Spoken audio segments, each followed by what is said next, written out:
So welcome everybody and good morning. I know, and so some of the things that probably may change about these specialization courses is to change the days for another day. Just like Sunday is just so I don't know. It's Sunday, right? It is Uh, lazy, lazy yeah, day. it's lazy day. It's lazy day. So there are a couple of things I want to talk before we start with the class. And the first one is that I'm always grateful for the opportunity that I have with students from another university.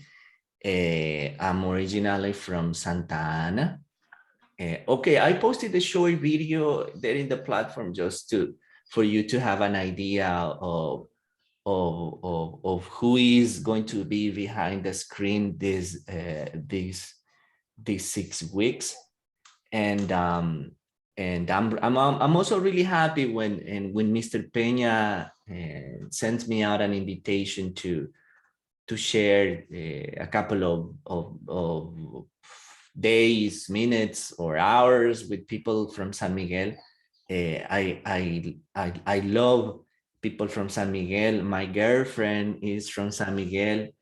Uh, Obviously, I didn't meet her at Univo. Okay, don't think things that are wrong. Ay, el teacher se enamoró de una alumna. No, no, no. I'm not saying that.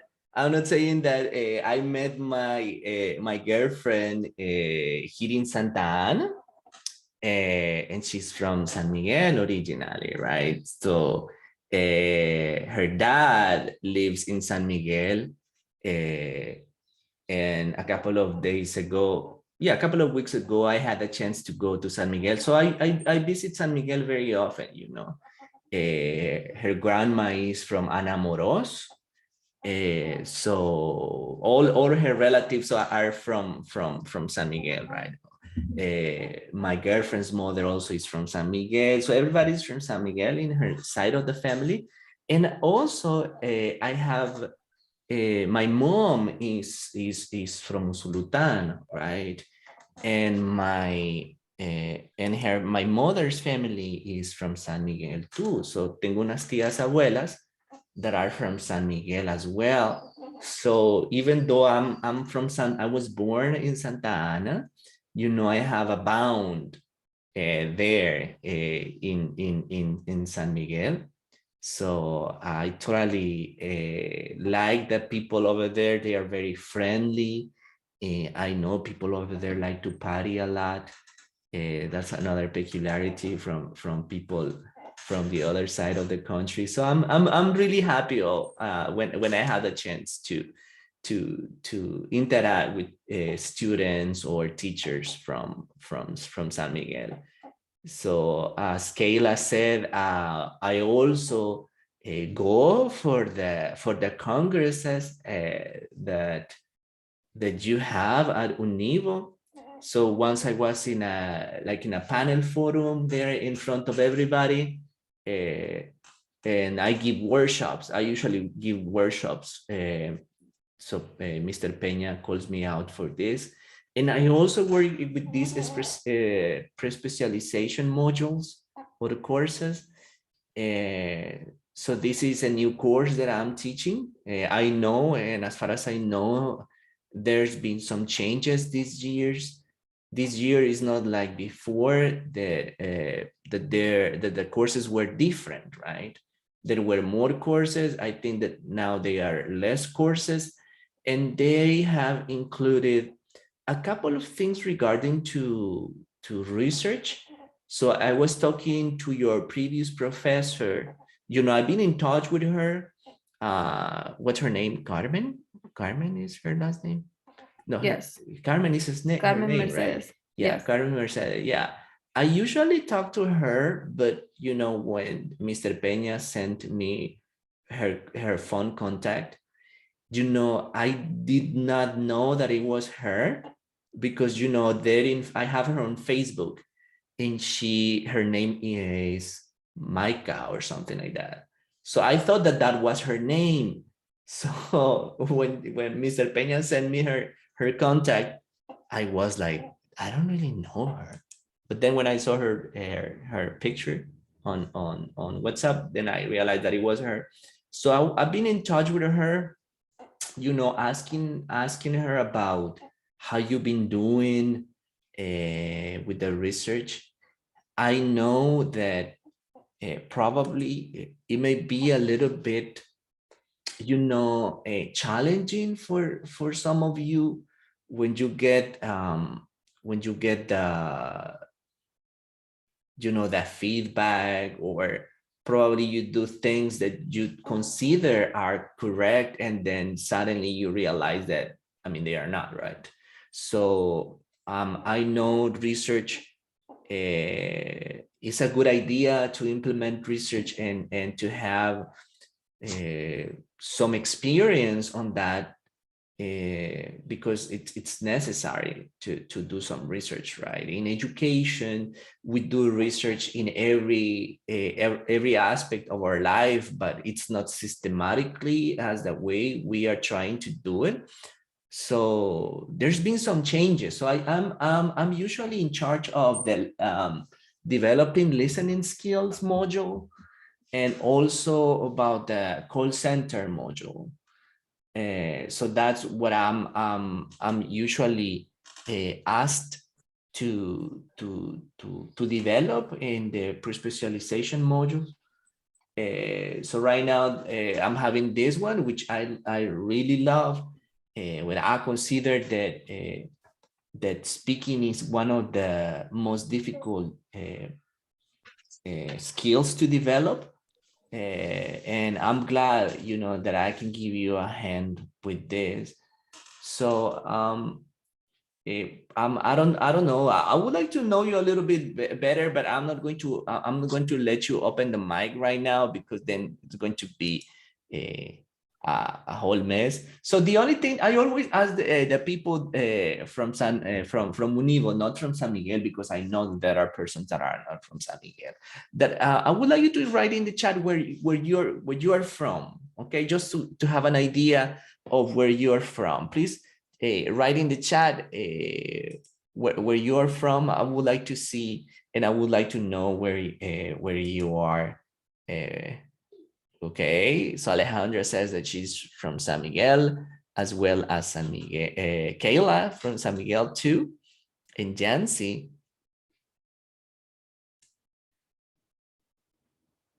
So Edwin, you're from London? What is London? Is London, England? You're from London?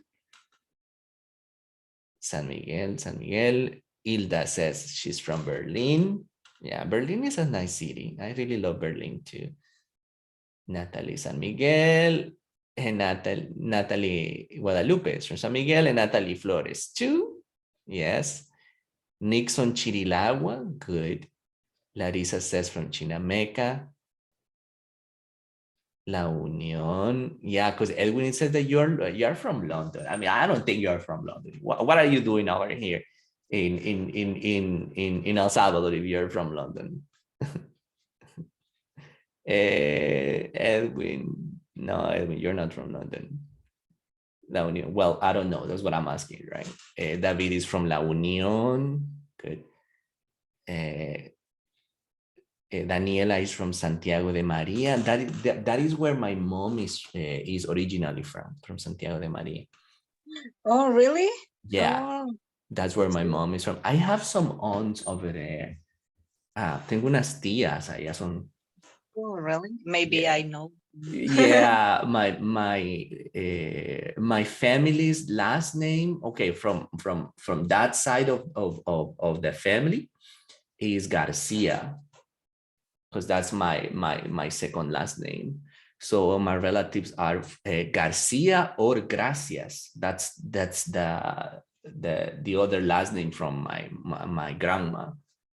So yeah, it's Oh, Gracias. That's, so I don't know if you know someone mm, like with no. that last name. No, No, right? I don't. That's a very particular last name. That's Yeah. Gracias. That's the last name, Gracias. And I used to have Gracias before, because there was a problem with my birth certificate, and I didn't like it. So I would go for Roberto Carlos Flores, gracias. And people will say, de nada. And, you know, it was like really, you know, annoying, you know. Kristen is from El Cuco. Oh, that's nice. Sociedad Morazán. So you got deported. Okay, so. And Brenda is from San Miguel. Okay, good. Good, nice. So thanks for sharing with me. You know, I really love knowing a little bit about where you are, because I know that most of you make a huge sacrifice to go to college, right? And when I talk to people over there from Univo, for example, who was from La Unión? Okay, David, right? So David is saying that he's from La Unión, and there are some students that tell me that when they go to campus, they need to get up like around 3 a.m. to take the bus at 4 and to make it on time to the university. So that's something that you know, so valuable to know that there are students that you know take the time to try to be better persons, and that's really admiring and encouraging. Yeah, 5 a.m. Yeah, I know, David. So that's so encouraging, and it always, you know, brings some reflection for me, because you know, right now I'm living in La Libertad, so and I need to go to work to Santa Ana, and I usually get up like around 5 a.m., 5:30, and to make it at 8, right? And then I said, no, I know this is so hard. And then I realized that there are people who get up at 3, and I say, okay, I have to stop complaining. You know, there are people that get up earlier than me. So let's say Kristen, you're from El Cuco. I always want to go to El Cuco. They say that that's a really nice spot to go. So people usually invite me to go there to El Cuco. It's really nice It's place. nice. It's Yes. just too hot sometimes. Yeah. So how far is El Cuco from San Miguel? I mean, 1 hour. downtown, right? Okay, like 1 hour. Okay, it's not that far. Good. And so I just want to know a little bit about yourselves, right? So at least I know where you're from. So one of the things that I want to know is how do you think your speaking ability is? If you have to rate yourself from 1 to 10, and I can, unfortunately, I cannot do that over here, because, you know, I always try to plan, you know, my classes making polls and things like those. And then I realized that I cannot do it right now. So that's what I did, and make a poll. So your speaking ability from 1 to 10, how difficult it is speaking for you, if you have to give a grade for yourself. For example, in my case, when I was a student, speaking was the hardest skill for me.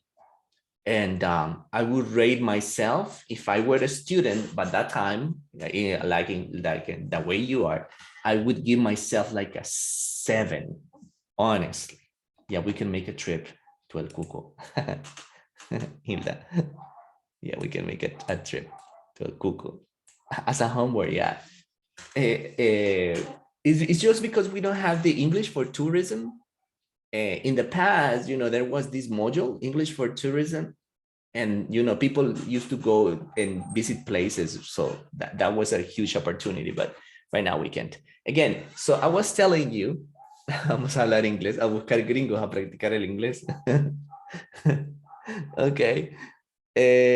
So if you had to grade yourself, your speaking from 1 to 10, how good your speaking skill is, honestly. As I said, if I would give, if I would rate myself as a student, like in the year that you are right now, I would give myself like a 7, something like that. So how would you grade yourself from 1 to 10, your speaking? I mean, honestly, if you think that you do pretty well, I mean, you can give a 9 to yourself. I mean, there is no problem. Yeah, that's being honest. So you think your speaking is really nice. You would give a 9 to yourself. So Edwin, we have grading himself. Yeah.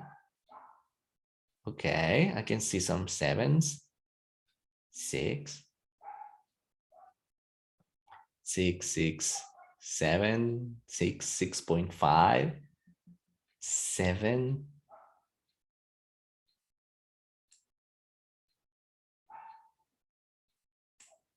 Okay, good. 6.9. Okay, Giovanni, you are very exact, right? It's not like getting to 7 because 7 is 7, but not like 7 is 6.9. Yeah.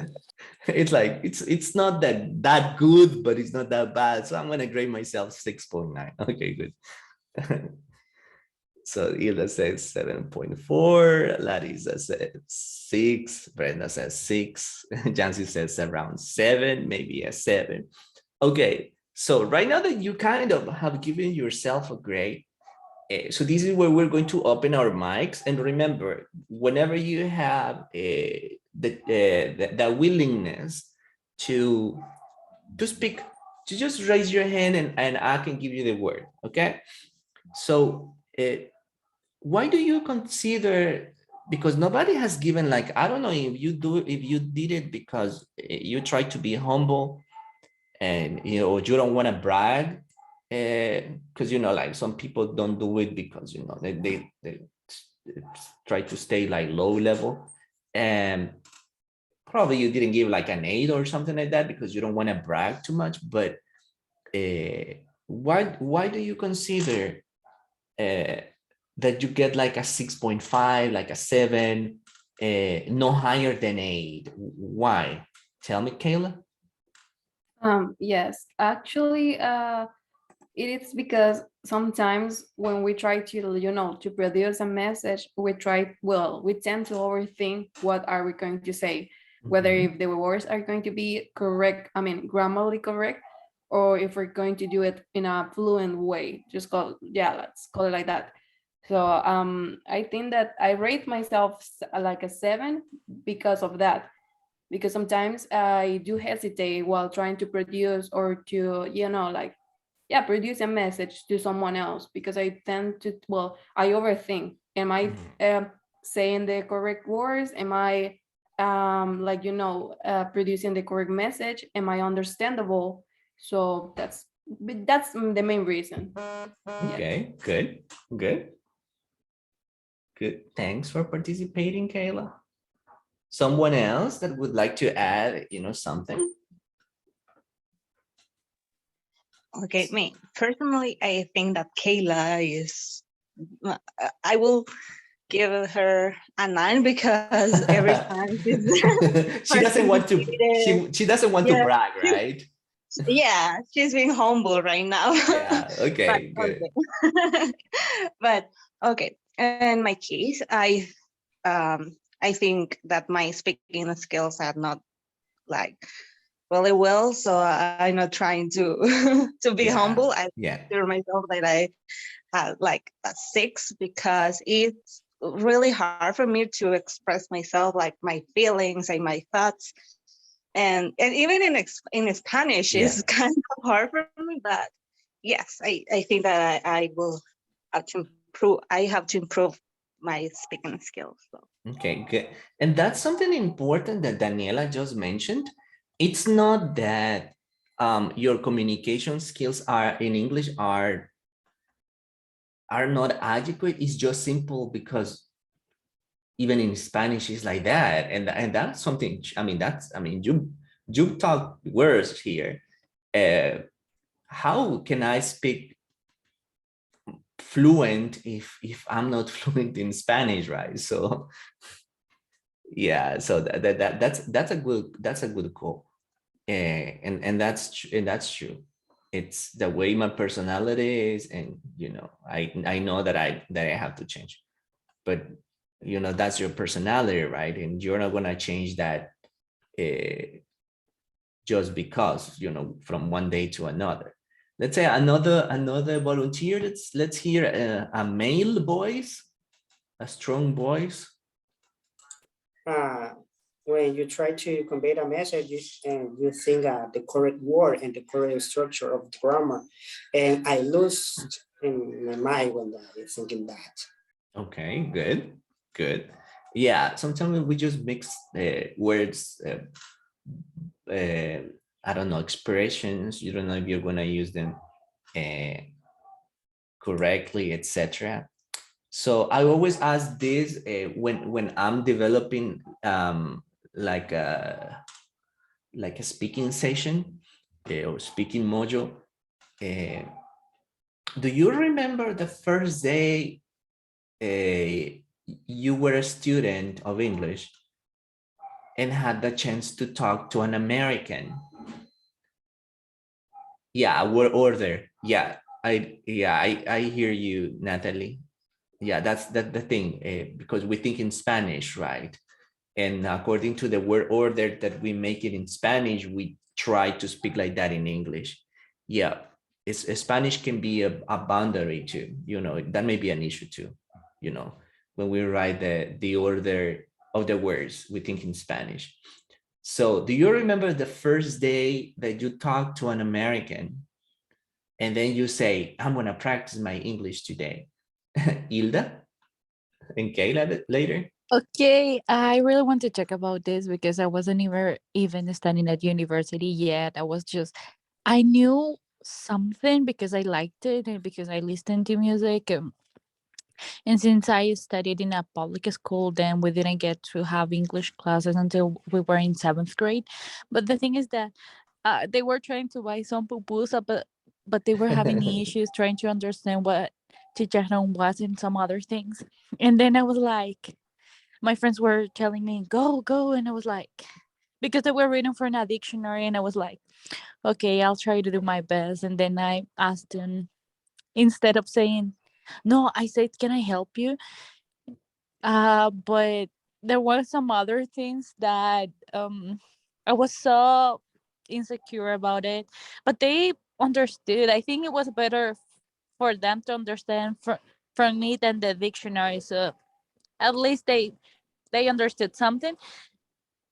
I could see that they understand, and that was nice because I was like Mhm. still in high school when that happened. Oh, okay. So how did you feel about that later? That I could have done way better, but I was it's like I was learning when a child is learning, like Okay. they don't say full sentences, but they say some words and you're still able to understand them. Let's say it was Okay. something like that. Okay. Good. Thanks for sharing that experience with us, Ilda. Kayla, you raised your hand too? Yes, I was about to say that. Well, in my case, I didn't have the opportunity to, like talk to a foreign, yeah, like a foreign person, because, well, in real life, I mean, I am a little bit too shy, so I do not approach easily to another people or another person. So it was Uh-huh. until now that I had the opportunity because of my work to, to speak with a person like in the States. Mhm. And yes, the first time that I did that, it was a really really difficult situation, because I think it was not because I didn't produce the message, but it was because of the person that I talked to. He was like really, I mean, I don't know how to say, but a little bit racist. So Yeah. I was saying like, oh my God, you have a really a bad accent, and it is a little bit too hard. And well, from then I start to speak it. Well, I try to improve, but something with accent, it is that we have accent, we cannot like Yeah. make ourselves to not have accent. It is something that it is from our roots. So Yeah. yeah, that was my Okay. experience. A And little bit that's hard. and that's good. It's good that you share this because the way that you face this situation was the opposite. There are some persons that may say, well, you know, he's right. I'm not gonna practice my English anymore, etc. So, but in your case, that push you to even learn more, right? So that's really nice. So as some of you have mentioned, and probably you didn't mention, uh, but you remember that experience. Yes, Diana? Yes, I would like to share my experience. Yeah, go. And I remember the first time that I spoke with an American. It was kind of difficult because I totally understand what they were saying, but it was difficult to me to reply Yeah. what they're asking. So it was a challenge. And regarding about grading ourselves, is I think that it's difficult because um, maybe in my case, I really know that I need to brush up my speaking skills. So that's why I didn't grade myself, but I have an idea. Yeah. Okay. So you don't say, well, I'm not gonna give myself a grade, but I know it's not good, it's not bad, right? So okay, good. So so thanks for sharing. As you can see, many of us have had negative experiences when speaking, and whereas in another skill, for example, like listening, with listening you have the opportunity to go back and replay an audio, or in reading, you don't understand something, you may go look up for the word in a dictionary, and then you find the meaning. Speaking makes it hard. First, because when there is communication or there is interaction with somebody else, the first thing that you need to deal with is with personal issues, right? Probably not issues related to the language itself, but to your self-esteem. Like, am I going to be able to do it? Am I going to be able to listen? And because speaking, it's a two-way channel. When there is interaction, as I said, you don't feel more nervous about yourself, but you are also careful about another person. If you're going to understand the accent, if the other person is going to use slangs, idiomatic expressions, also about the context. For example, you run into someone in the park, the external noise, people passing by, or cars making noise. So there are many external factors that at the end affect your self-esteem, right? And with speaking also, we deal a lot with uncertainty about the conversation. And speaking in general is a very frustrating skill, I may say, if that may be the right word, frustrating skill, because, for example, I used to have a professor that when I was speaking, or when I was, like giving a lecture, he used to interrupt me a lot. And when teachers do that, you feel like, why is he doing this? I don't think I'm doing okay. And then, like this professor in my case, he blocked me. And that's why, and probably right now that you are, probably some of you are teachers. Okay, I just want to know, how many of you are working as teachers right now? Probably you may understand what I'm going to say. How many of you are teachers? Okay, Diana is a teacher. Okay, she's working as a teacher. Somebody else, Edwin is working as a teacher too, Larissa too, Nixon too. Okay, so I can see that there are some of you working as teachers. Hilda is working as a teacher too. So when you are a teacher, we need to be very careful in the way that that we give feedback to students, because if we give inappropriate feedback, you may block your students, or your students may feel blocked. So there are some professors that unconsciously probably did that in our learning experience. And that's why speaking may be hard, right? I remember that even this professor used to stop us, and he used to, and he was very straight to ask us, why did you use that word? Or he was saying, look, what do you think about his pronunciation? And you know, I don't think, yo ya lo perdoné. I forgave this teacher. There are these professors that make your life more difficult. And I think that he marked my way of learning. But as I said, you know, I forgave him, but it was hard. It was hard to deal with all these things.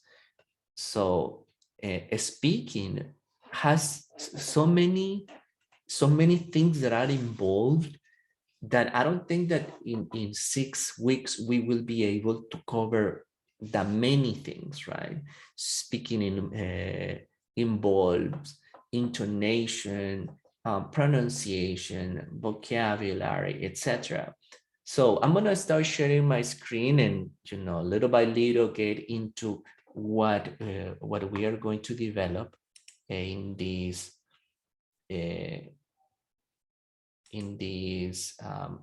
module. Just just one thing, just try to be patient with me. Yeah, I don't use Zoom too much. The platform that I use in my university is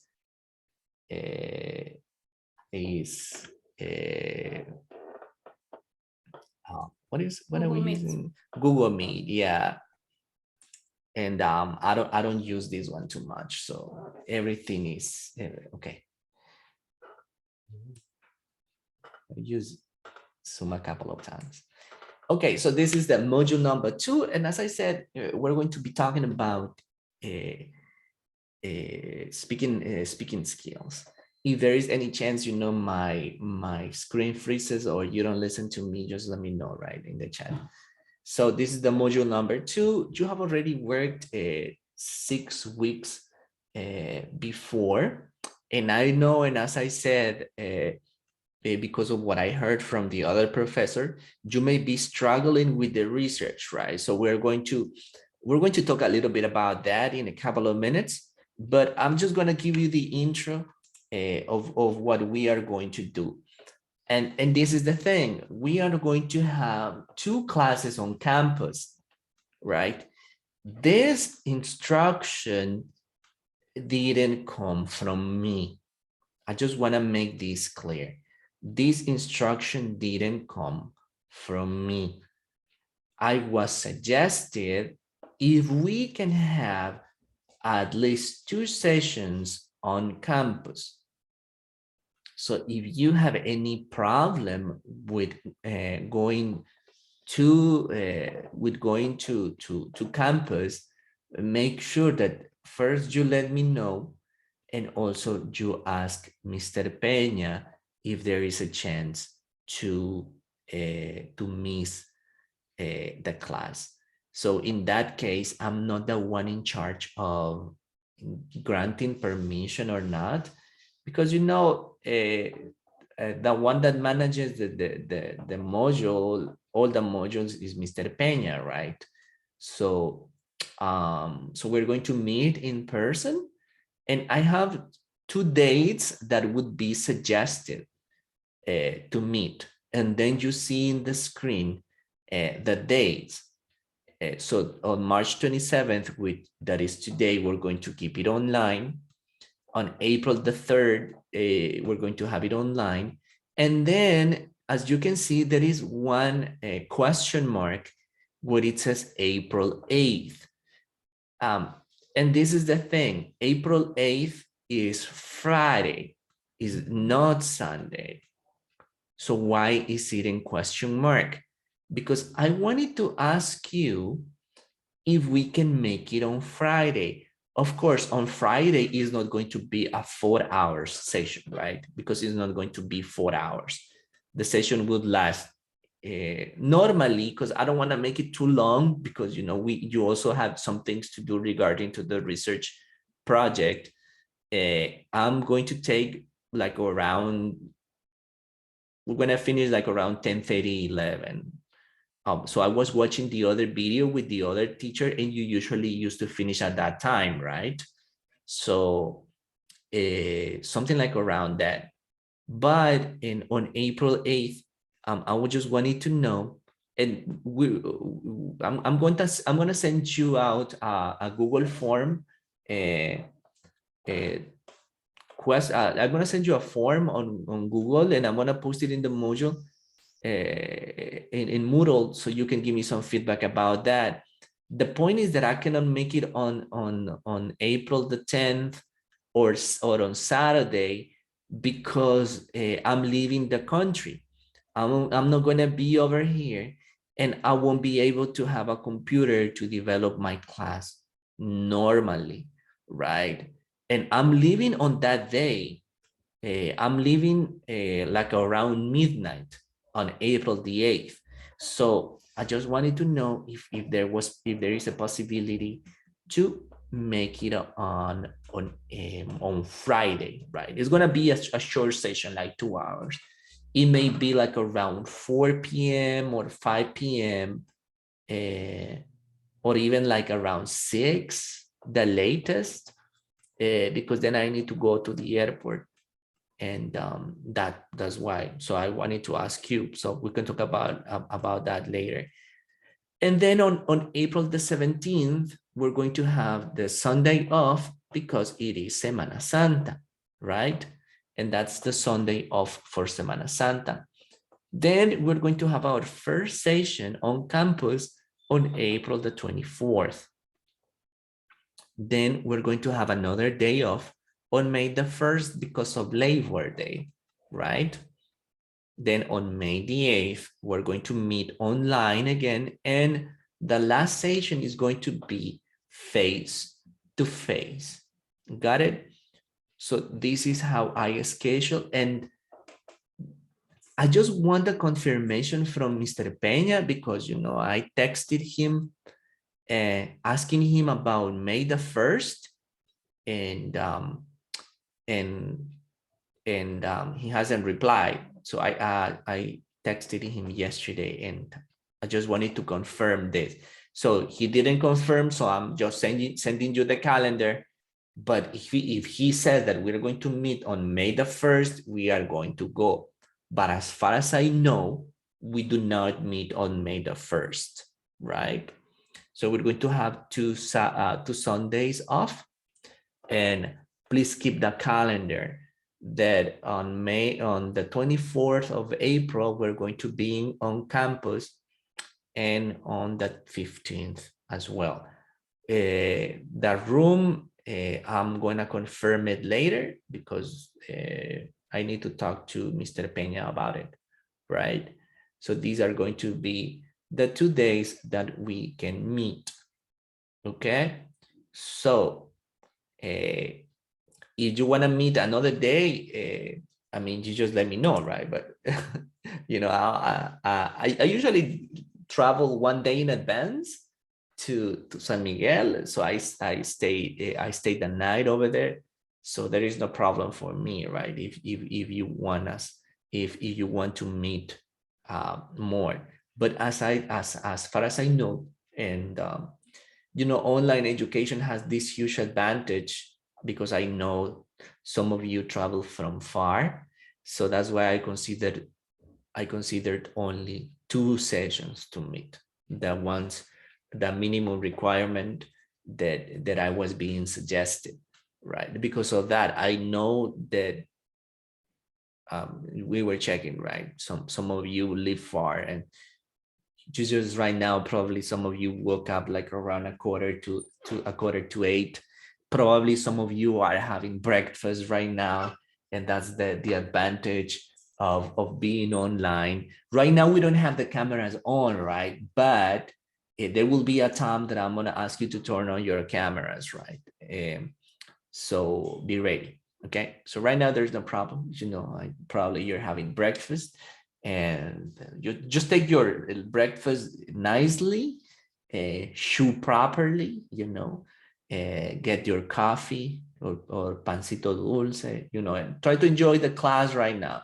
But I want you to stay here and listen to me, right? And taking notes. Just be careful if you are writing on paper, not to spill some coffee on your notebook or your notepad. So so this is what I have planned so far. I just want I'm just gonna wait for Mr. Peña to confirm that made the first word having it off, right? So far so good, I guess. Now, the main objective for the class is that you may have tools, or you may have techniques that may help you develop your speaking skill to have a higher domain in this area, and also to express yourselves in a more advanced way or effectively using English, right? So that's the main objective of the course.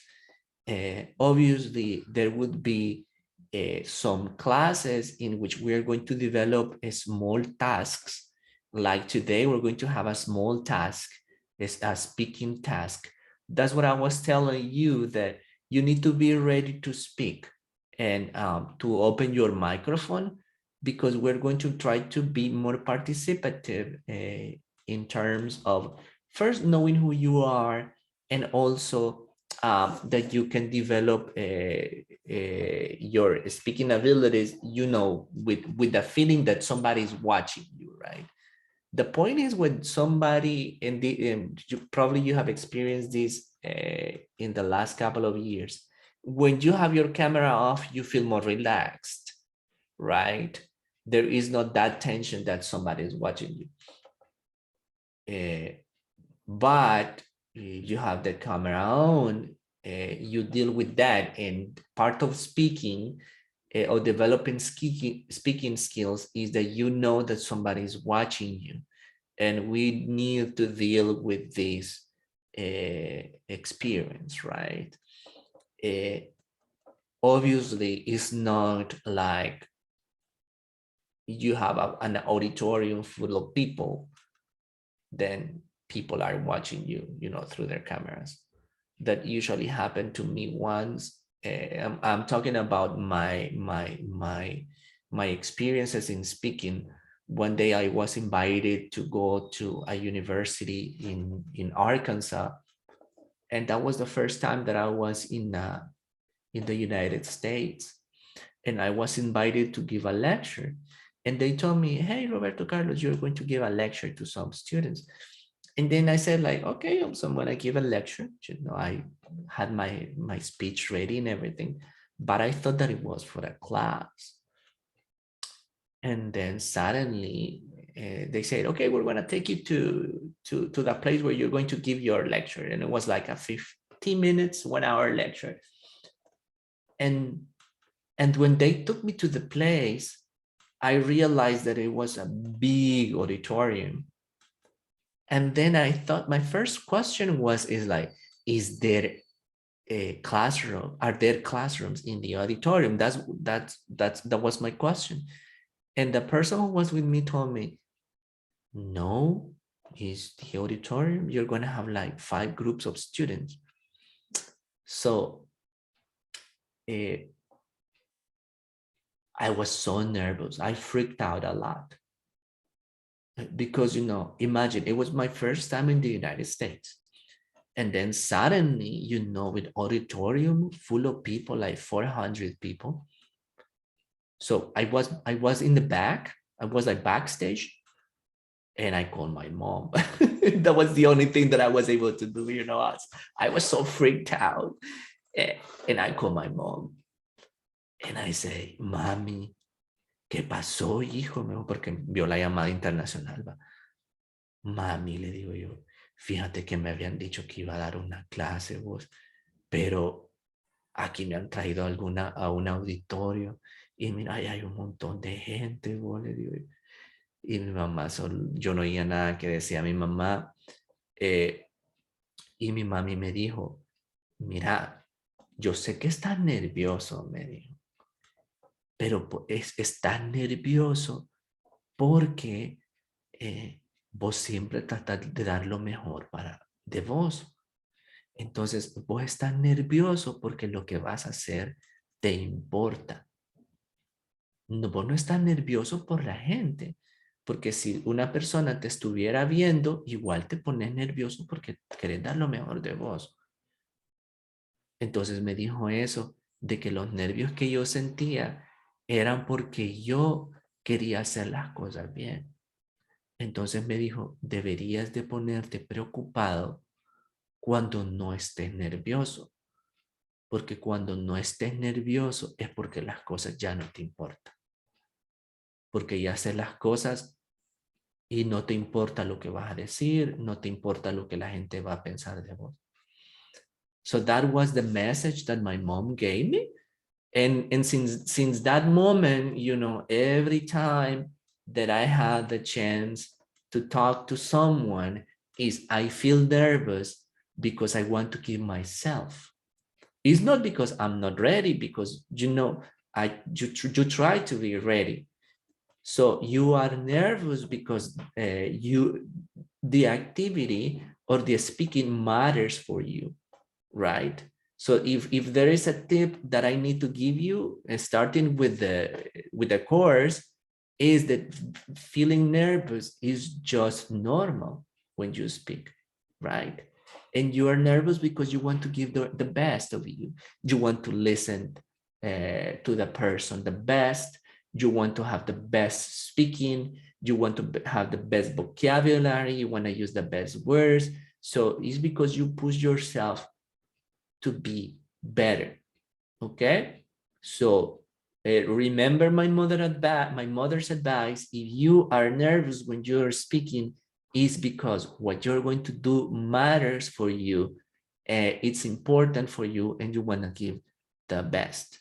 So as I said, every time I need to give a presentation, you know, I remember my mom's words, and I have been, you know, in many places where a lot of people have seen me.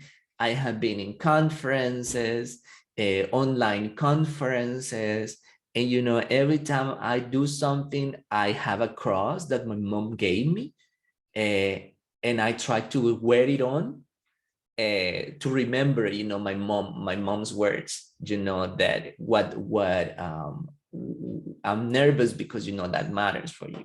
Okay, so that's the first advice that I can give you. Feeling nervous is normal because you want to give your best. Okay, that's another thing.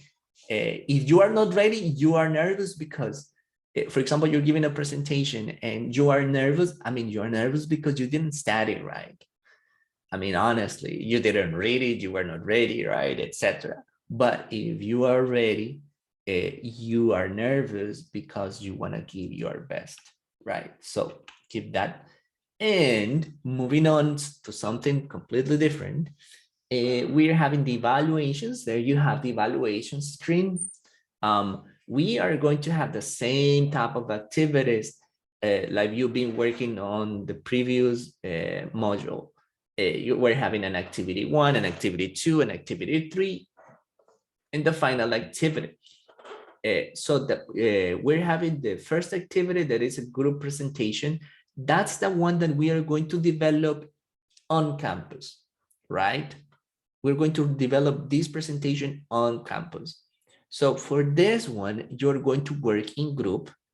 The only thing that I want you to think of is to be in a group that you feel comfortable with, because next week we're going to develop tips to work collaboratively in speaking. And I just want you to feel comfortable on that, okay? So we're going to have group presentations. The topics, I'm going to give you the generalities of the topics next Sunday for you to be ready. Also, there will be a rubric to evaluate this presentation, and it's a presentation that you need to convey as group. And when I'm talking as a group, it's because you are going to have different interventions, right? For example, in one moment, one person is going to speak, then person 2 is coming to scene, then person 3 is coming, and then person 2 may come again, and person 1 may come again, and so on, right? So that's going to be the group presentation. But I'm gonna give you more specific about the topics next week. Then we're going to have activity number 2. That's going to be a quiz on week number 5, on session number 5. On that day, on Sunday, you're going to have a quiz with the theory that we would study by that time. Okay. Then the activity number 3, as you may know, it's a 25%, and it comes from the research project report. So at the end of the period, at the end of the module, you're gonna send the report with some components that I'm going to be giving you details in a couple of minutes, right? So that's going to be the 25%. And you know, as the previous module, you will be sending out all this to the platform, right? And then we're going to have a final activity that is a 50%, that is going to be a presentation on the last day of classes. Got it? This is going to be an individual presentation. It's not going to be too long, but we are going to put into practice everything that we would study in this module. Okay, we're going to study that. The last one, the last activity, you mean? No, the last. So if we check the calendar, and I'm sorry, not even this one. Okay, if you check the calendar, on April the 24th is gonna be on campus, and May 15th is gonna be on campus as well. So these 2 days are specifically the 2 days that we are having presentations. So the presentations are going to be in class. I mean, face to face. Got it? So that's why I have set April the 24th and May the 15th as the days that we're going to meet on campus, because the presentations are going to be on campus. Got it? This one is in group, and this one is going to be individual. Okay. So on the 24th and the 15th, we're going to meet on campus, and we're going to have the group presentation and the individual presentation. That is going to be the final activity. Both, including the report, will have a rubric with specific indicators for you to guide yourself what you need to follow. Okay. Any questions so far? Clear? And good that you make questions. don't want to interrupt, you can type the questions in the chat box, okay? Are we okay so far? Yes, we're good. Yeah, we're good. Okay, good. Thanks for the feedback. Okay, so far we know the evaluations, we know when we are going to meet online, when we're going to meet on campus. And as I said, with the campus sessions, um, they asked me for a minimum of 2, right? So, but I'm just sticking to 2. So for this, yes, Diana? Yes, I just want to know if you're going to share this presentation on the campus. Oh, yeah. I mean, I'm thank gonna you. share everything, and also, you know, you will have the video, right? Because I'm recording, so you can do both. You can watch the video, or just to check the presentation later. Mhm. Okay, So thank you. you're welcome. So we're going for the research project. So I want to listen. I want to listen your impressions about the research project so far. I know. So when I heard about this, I thought that the professors were implementing the research project. Honestly, that was my first thought. But then when I learned about what you were doing, I thought it was fascinating that you would learn how to do research. So far you have already been into this for 6 weeks. So I would like to know and try to communicate with me what your thoughts are so far. If you think that everything is going fine, if you think that it's a little bit demanding. So I just want to know a little bit about your perception about this, right? So the microphone is open. If you do not want to open your mic, you can make the comment in the chat box as well, so I can read it.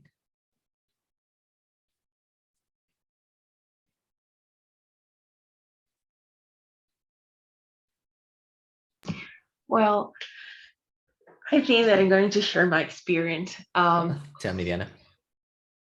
I think the research project, it is a great opportunity because I have to be honest, I have learned about this time how to do a leadership review in a good way, because most of the time we have to make a leadership review, but this time it was completely different because Michael teach us how to do it in an effective way in order to don't have plagiarism. And it was great because I learned something meaningful.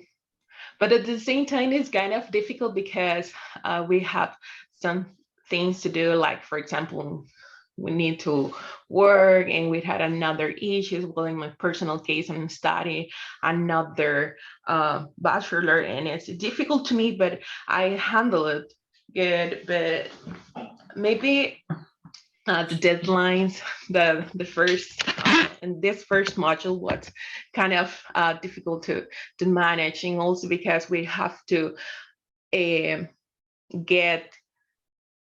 we had to meet with our group, and I think that this is the part that it is taking us to much complications, because we have different schedules available.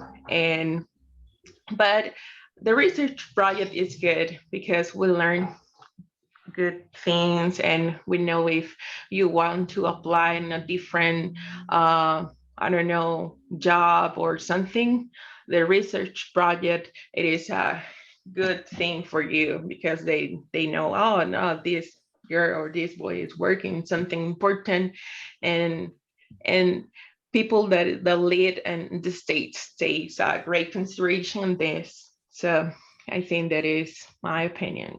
Okay, good. Thank you, Diana, for sharing. You know, when you start a discourse, and this is something that everybody, it's also related to the class itself. So when you start giving your opinions or your discourse, sorry, you always start doing by what Diana did, right? Focusing at the beginning with the positive aspects, and then moving on to something that probably you may not be too satisfied about, or you may have some issues. So that will give you the opportunity to be understandable a little bit more, instead of just rushing into, no, listen, teacher, I think that this is hard, because that may be too rough, right? So what Diana did in terms of speaking is to detailing positive aspects, like not focusing on negative. And this is not only for speaking or providing a discourse, but this one applies all the time. How to be empathetic, right? And just not focusing too much on the negative aspects, because there are positive aspects, even though you think is a little bit challenging, right? So thank you so much, Diana, for sharing your thoughts. So you mentioned a couple of things. Yeah, it will be helpful in the future. You are learning how to prepare the literature review in a more objective way, avoiding plagiarism, but at the same time is time consuming, a little bit demanding, and also you may have some issues in organizations with your team members, right? Good. Someone else that would like to add something?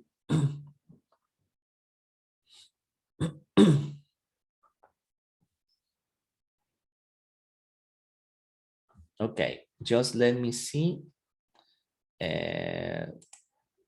Let's see who raised. Okay, first Diana and then Kayla.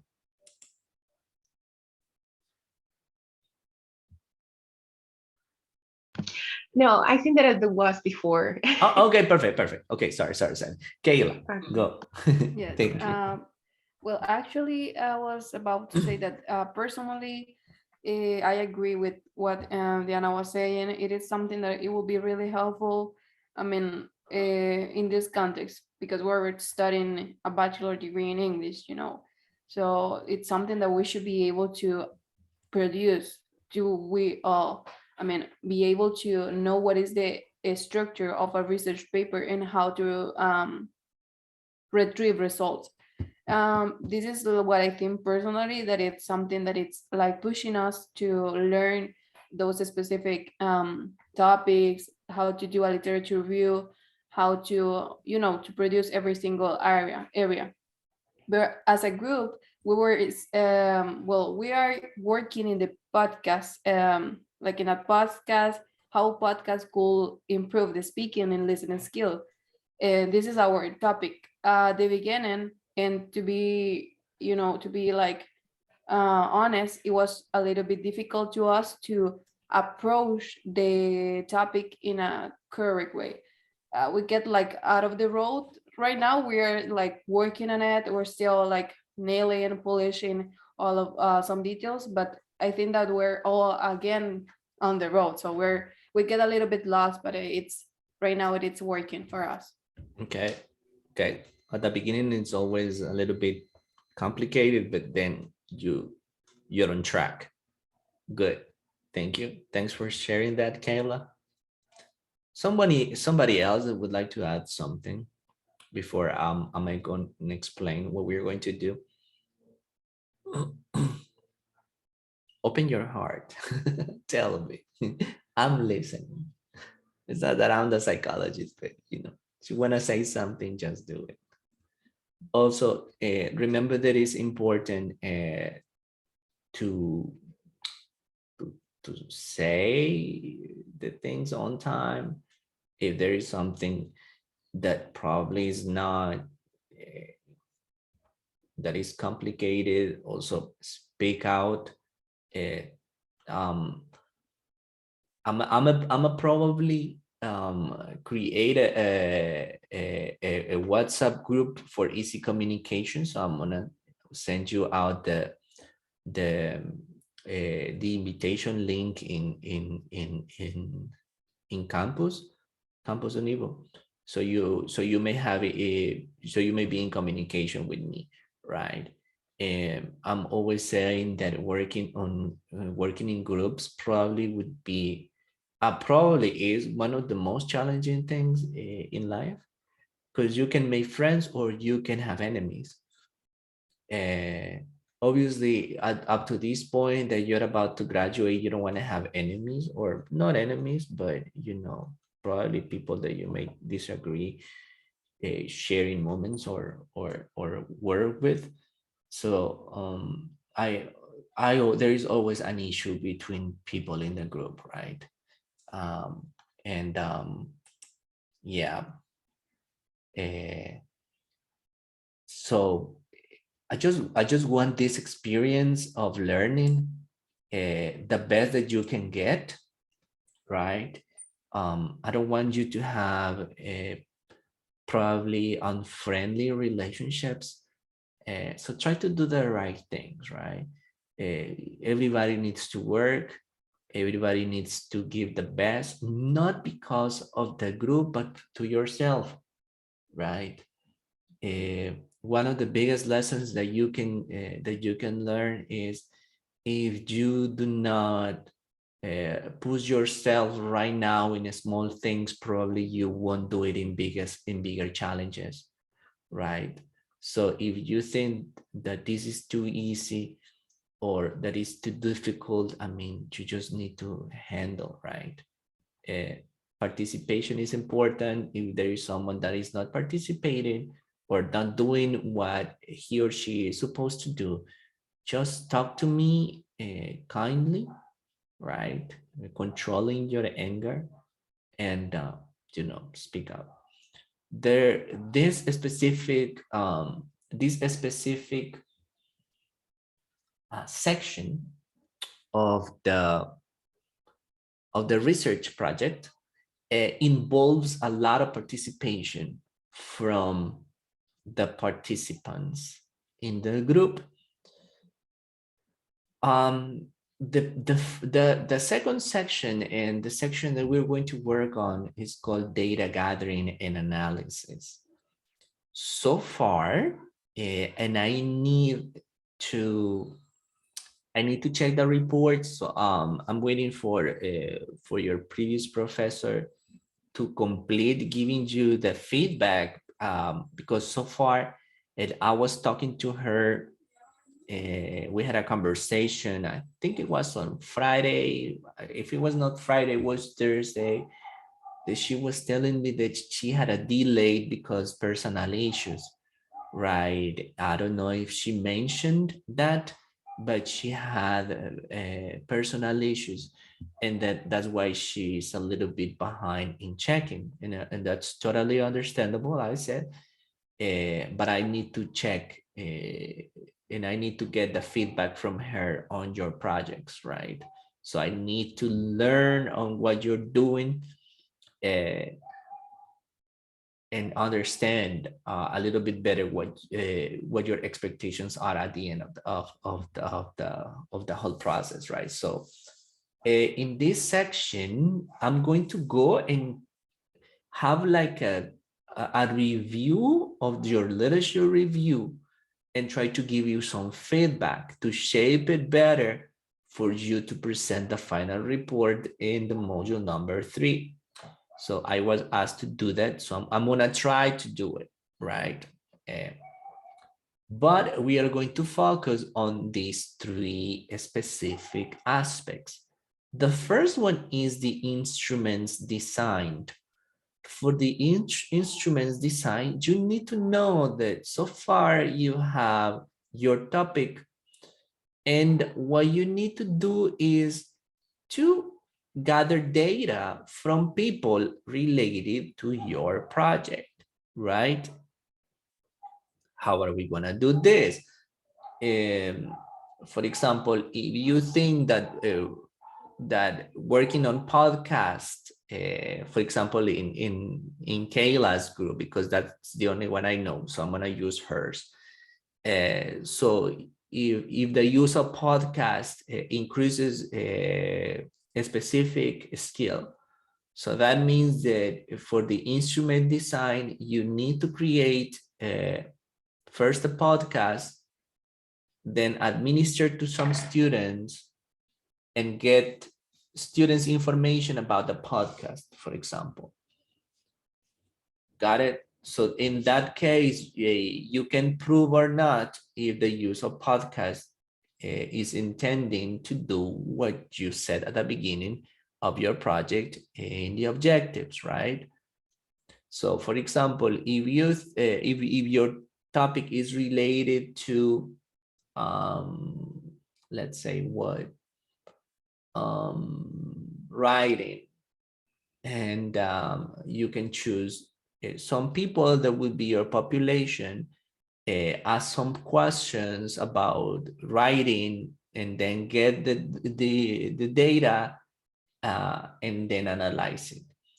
So that's what I was telling you, that in this specific module, we are going to work a lot. It's a field work, right? We also call it field work because you are going to design the instruments, and that's for April the 8th. In our next class, we are going to check a little bit about this. I'm also going to post information in Campus Univo for you to read it, for you to watch a video related to this in order to advance. Remember, the modules are to focus on specific skill, right? It's not about the research project. That is extra. So if I can add it as extra in Campus Univos for you as material to check it, we are going to do it. Obviously, I'm going to give some explanations for you to have direct understanding, right? And to make questions. So we're going to learn about the different types of instruments. We're going to learn about sampling.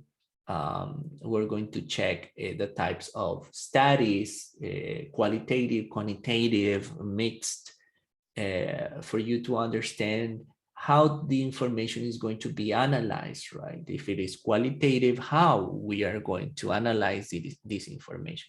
If it is quantitative, how we're going to analyze it.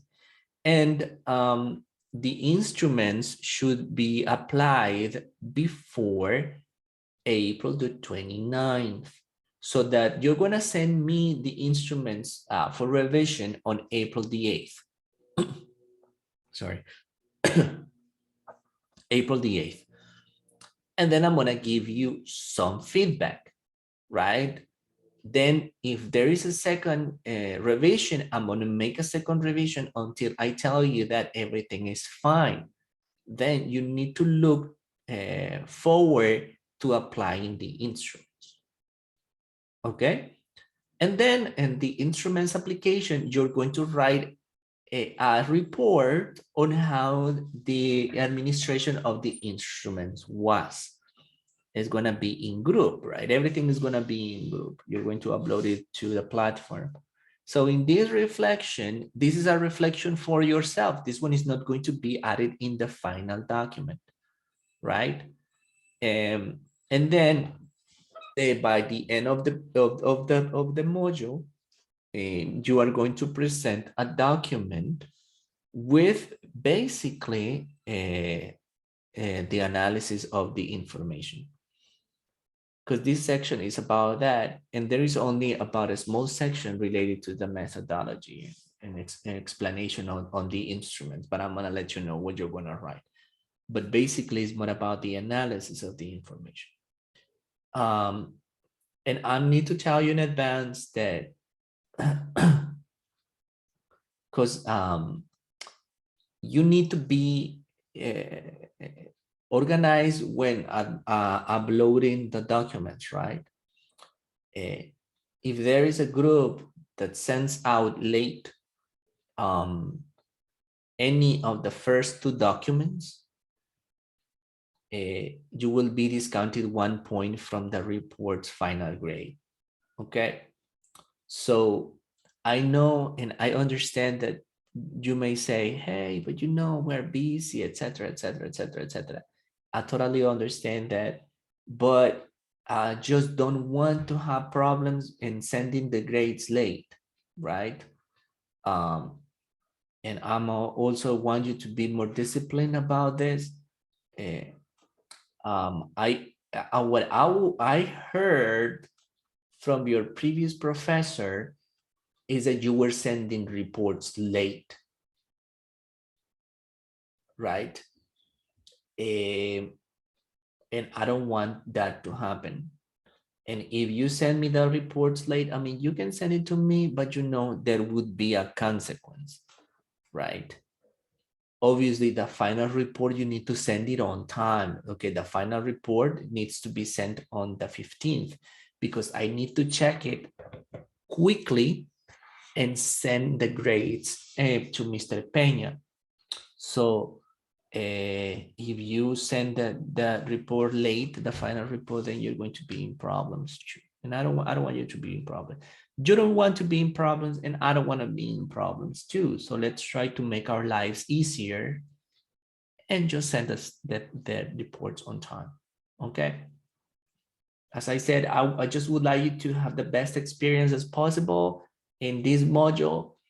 And I also want to have the best experience in this module too.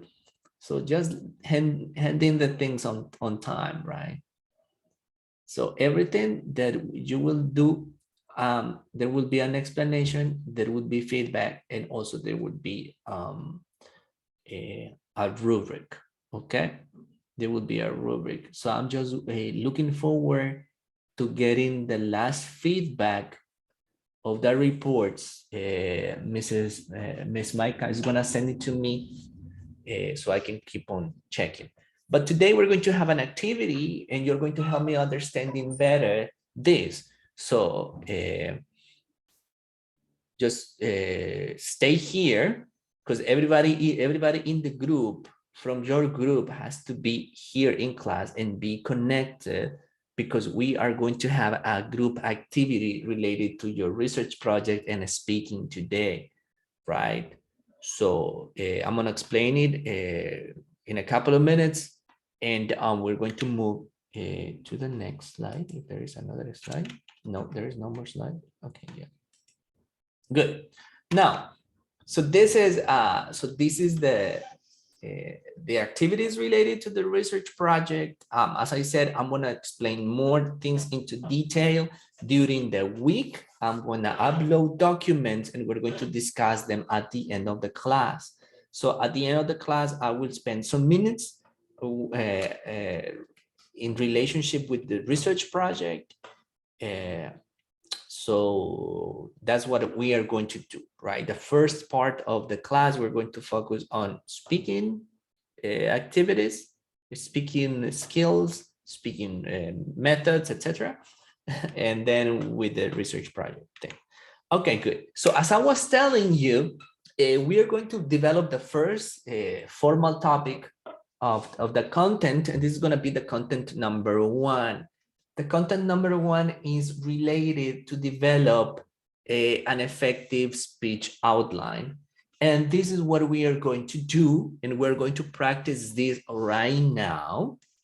And as I don't know what your project is about, you are going to have the possibility today to have a review on what you've done so far. And every group is going to have 15 minutes, listen, 15 minutes to prepare a summary speech on what you have done so far in your research project. This activity has 2 purposes. The one is that you develop the sketch on developing an effective speech outline. And the other one is for you to share, to remember, and to socialize with me what your research project is about. Okay, so we're going to put this into practice. As soon as I finish with my presentation, you are going to have 15 minutes as a group. So in this case, I know that you have WhatsApp groups. So you're going to communicate through WhatsApp, because over here I cannot make breakout rooms. I can't. And then you're going to work on this. I'm going to work on all that. I'm going to change just to work in the rest of activity. No. Right now, this activity is related to your group, right? Right now, this activity is only with your group, because it's the group that you're working. Hold on, just give me a second. My neighbor is with his car.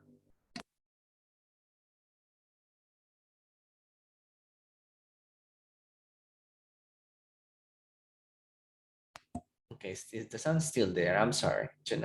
When you are in a neighborhood, you can hear different noises, right? So no, this activity is specifically with your group, with your research group. Okay, there will be some other activities that I may ask you to do them with any other person, right? But right now is with your research group. Yeah. Okay. So this one is going to be with your research project group. Now, how to develop an effective speech outline? When you make a presentation, when you write on a speech, you do not just show up yourself and speak and tell the things just as they come to your mind, because you don't do that. Okay, we do not do that. If you do that, that's suicide. Okay, why it is suicide? Because you are going to have issues in organizing your idea, your thoughts, improvising. Okay, improvising is not the best way to deliver a speech. Okay, nobody wants to improvise unless you didn't have time and you just want to get a grade. And then you say 3 o 4 es mejor que 0, and then at least I'm going to do something. If that's your thought, I'm sorry, that's not an adequate thought, because we need to push ourselves to do the best professionally, academically. So you need to have as an outline. Okay, so when you are talking about speech, a speech is also part of speaking, right? The only thing is that with a speech, that there is not interaction between the listeners and yourselves.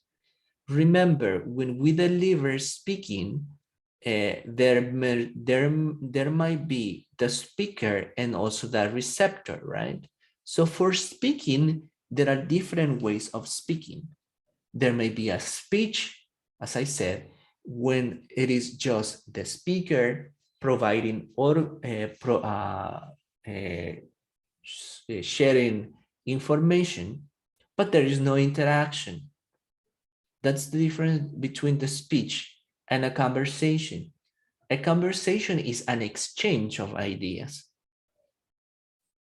I state a point of view, and then another person listens to me and responds. In a speech, it's not this case, right? A speech is just delivering the message to share what you know. Now, I'm going to share with you in a couple of minutes a document with an example of this. But I'm going to be explaining the different stages to develop an effective speech outline. The first one is to state the specific purpose. Why am I doing this? Why am I giving a speech? What is the purpose of the speech? Is it to inform? Is it to share facts? Is it because I need to have a grade? Is it because someone is going to hire me and my speech will be based on a decision? Is it a presentation in the church? So a speech has different reasons, right? So the first one is that you need to think of yourself like, what's the reason of? Am I giving the speech because I want to persuade somebody? For example, let's suppose I'm a Bitcoiner and I'm gonna give a speech on why people should use the Chivo wallet more, for example. I want to persuade people to use the Chivo wallet. It's different, for example, from doing that, I'm going to persuade people. So that means that I need to explain, I need to provide examples in order to sell my product. So this one is completely different. For example, if you are developing a speech in your church. For example, my speech is going to be about I don't know, choosing the best decision or making the best decision in your life. And then I'm going to give this speech in my church, and I'm going to be talking about how to take decisions. I am not persuading people. I'm sharing probably historical facts. And I said, okay, so today I'm going to be talking about taking the best decisions in your life. This is really important.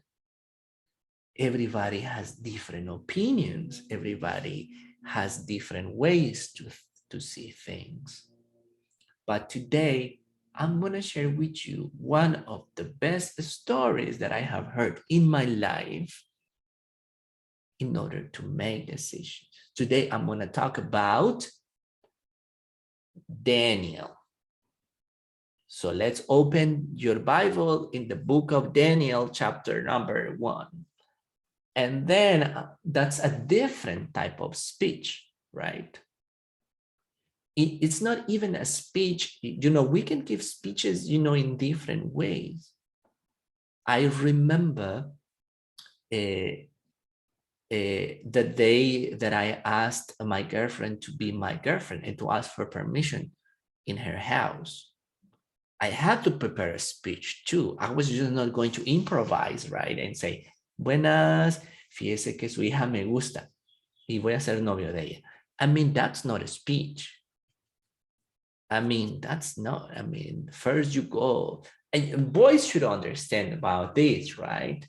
So first you prepare the speech, you prepare, you know, the land, let's say, hay que parar la tierra. And then with the preparation, you use words, you use expressions. It has a different purpose. Okay, that's my point. Also, the step number 2 is to state your central idea. Okay, so what's your central idea? The specific purpose, as I said, is why are you doing what you're doing? Why are you giving the speech? To convince, to persuade, to share, etc. Number 2 is to focus on the idea itself. Okay, what is your idea? For example, as I said, I'm going to talk about Daniel. Okay, and Daniel, and I'm going to provide some examples on how he took the right decisions in his life when he was young, right? And then I'm gonna state my idea. That would be my specific idea, right? And I'm going to share the idea. So the purpose in this case is to share about his life. It's not to persuade, it's to tell a story, let's say. And then in number 3, we have labeled the introduction, body, and conclusion. So every time that you're going to give a speech, right, you need to write in a piece of paper, you know, the introduction, the body, and the conclusion. This is something similar, for example, when you write an essay.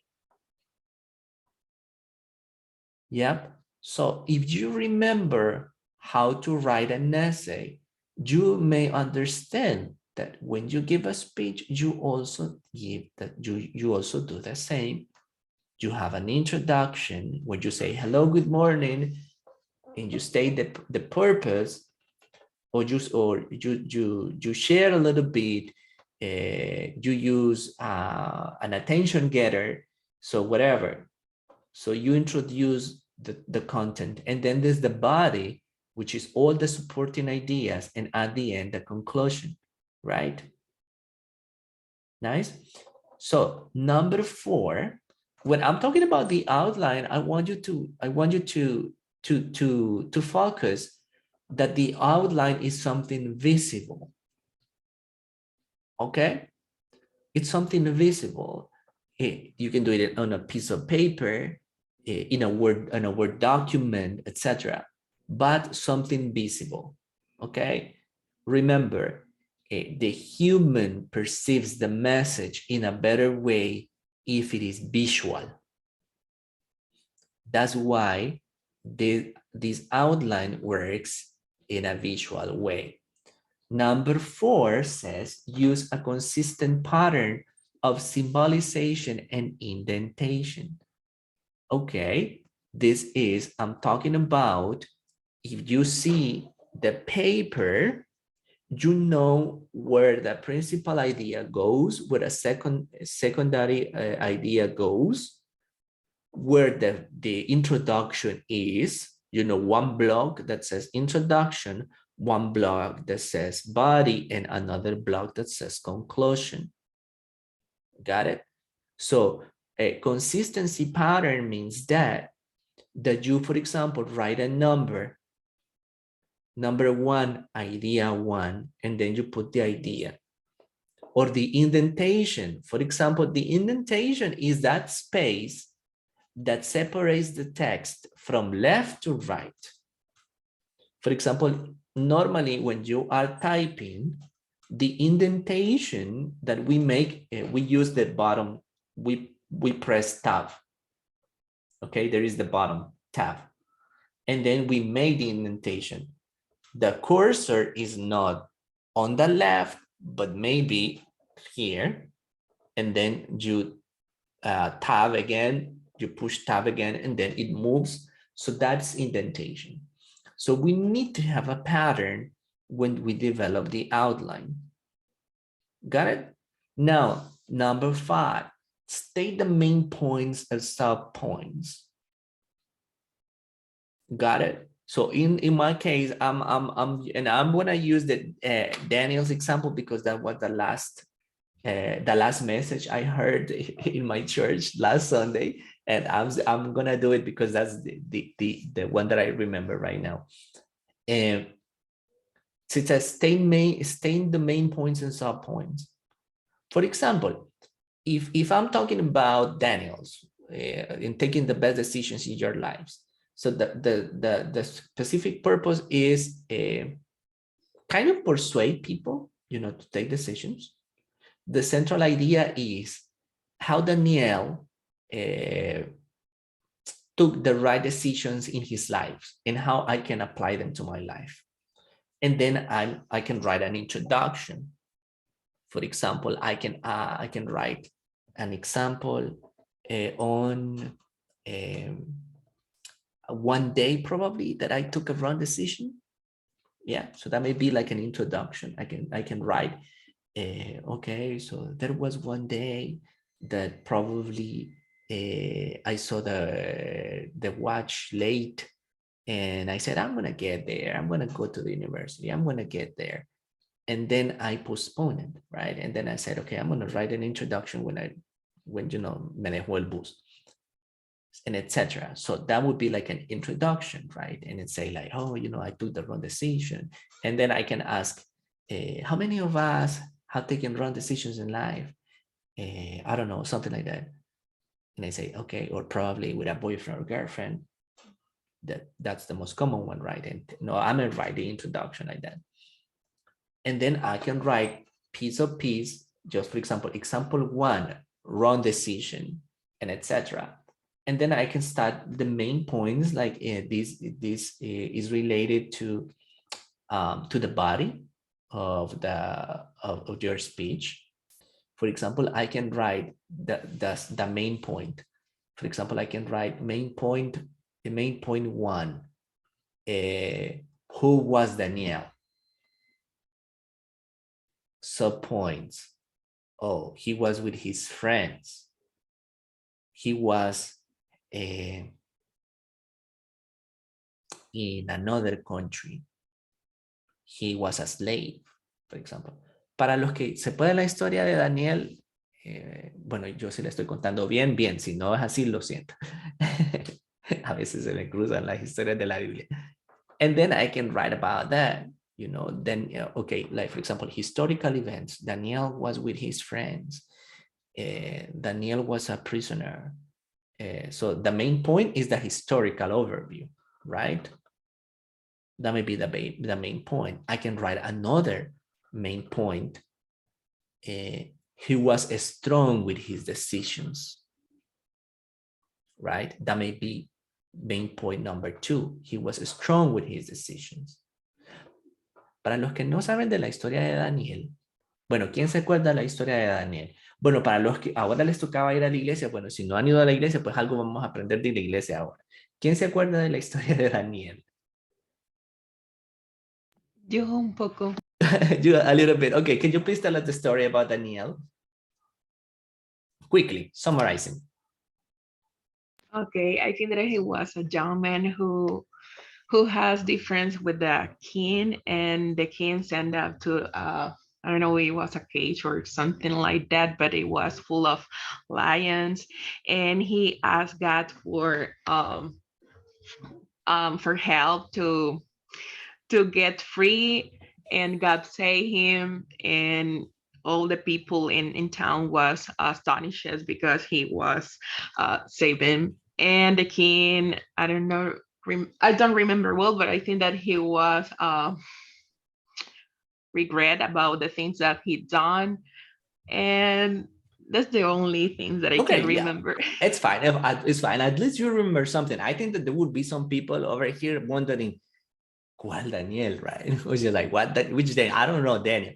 Okay, so that was Daniel, but at the beginning of the story, that's what I was telling you. His decisions marked his life, and that's what I'm preparing my speech, for example, as I said. And at the beginning, when Daniel was brought to this new kingdom as a slave, he took some decisions, right? For example, the king gave him food, and you know that food was not okay according to the culture. For Daniel, it was not okay for him because they could eat certain type of food, and the king gave him food from himself. So he took different decisions. So I'm basing my speech on those decisions, right? Daniel didn't want to eat from the king's food, and that affected, right? Okay, so I say, and then I can prepare my speech, right? Let's say in Spanish, y Daniel no quiso comer de la comida del rey. And so that may be the second main point. The first main point was the historical events, right? Que lo habían llevado, que era esclavo y que no lo querían. So number 2, he denied, his decisions were to deny his body, right? To prevent his soul. Okay. Idea principal número 2. la decisión de negarnos a nosotros mismos. Ok. Le dijo que no quería comer al king. And so I'm gonna write points and main points, right? So that's what I'm trying. I'm just trying to exemplify this, you know, with something really basic, right? Obviously, you can apply this in different ways. I'm just trying to share it with something that you can digest it better. So that would be number 5, you know, to have a main point and subpoints or sub ideas, right? Good. And then we have number 6 that are aspects more related to language, right? If you paid attention, the first 5 points are not related to language itself. It's about ideas and organization. But number 6 is label transitions, internal summaries, and internal previews. And I'm going to explain each of them. The transitions, as you know, is those words that we normally use when we move from one idea to another. Okay, can someone tell me any transition or a couple of transitional phrases? Then, Mm-hmm. On the other hand, On the other hand, therefore, exactly. nevertheless, moreover. Nevertheless, moreover. So all of these words that you know, because I know that you know, have to be in our speech outline. Okay, because sometimes we don't know which word to use, and we are going to switch from one idea to another, and then you need to state them. So for every time that we're going to switch from one idea to another, we need to specify which words to use, right? If it is, you know, the transitions, there are transitions to agree, to disagree, etc. So those are transitions. So these are aspects related to language. Then we have internal summary. This is like introducing the listener to the main idea, right? Normally, the internal summary goes at the beginning, right? But there should be a preparation before arriving to the main point.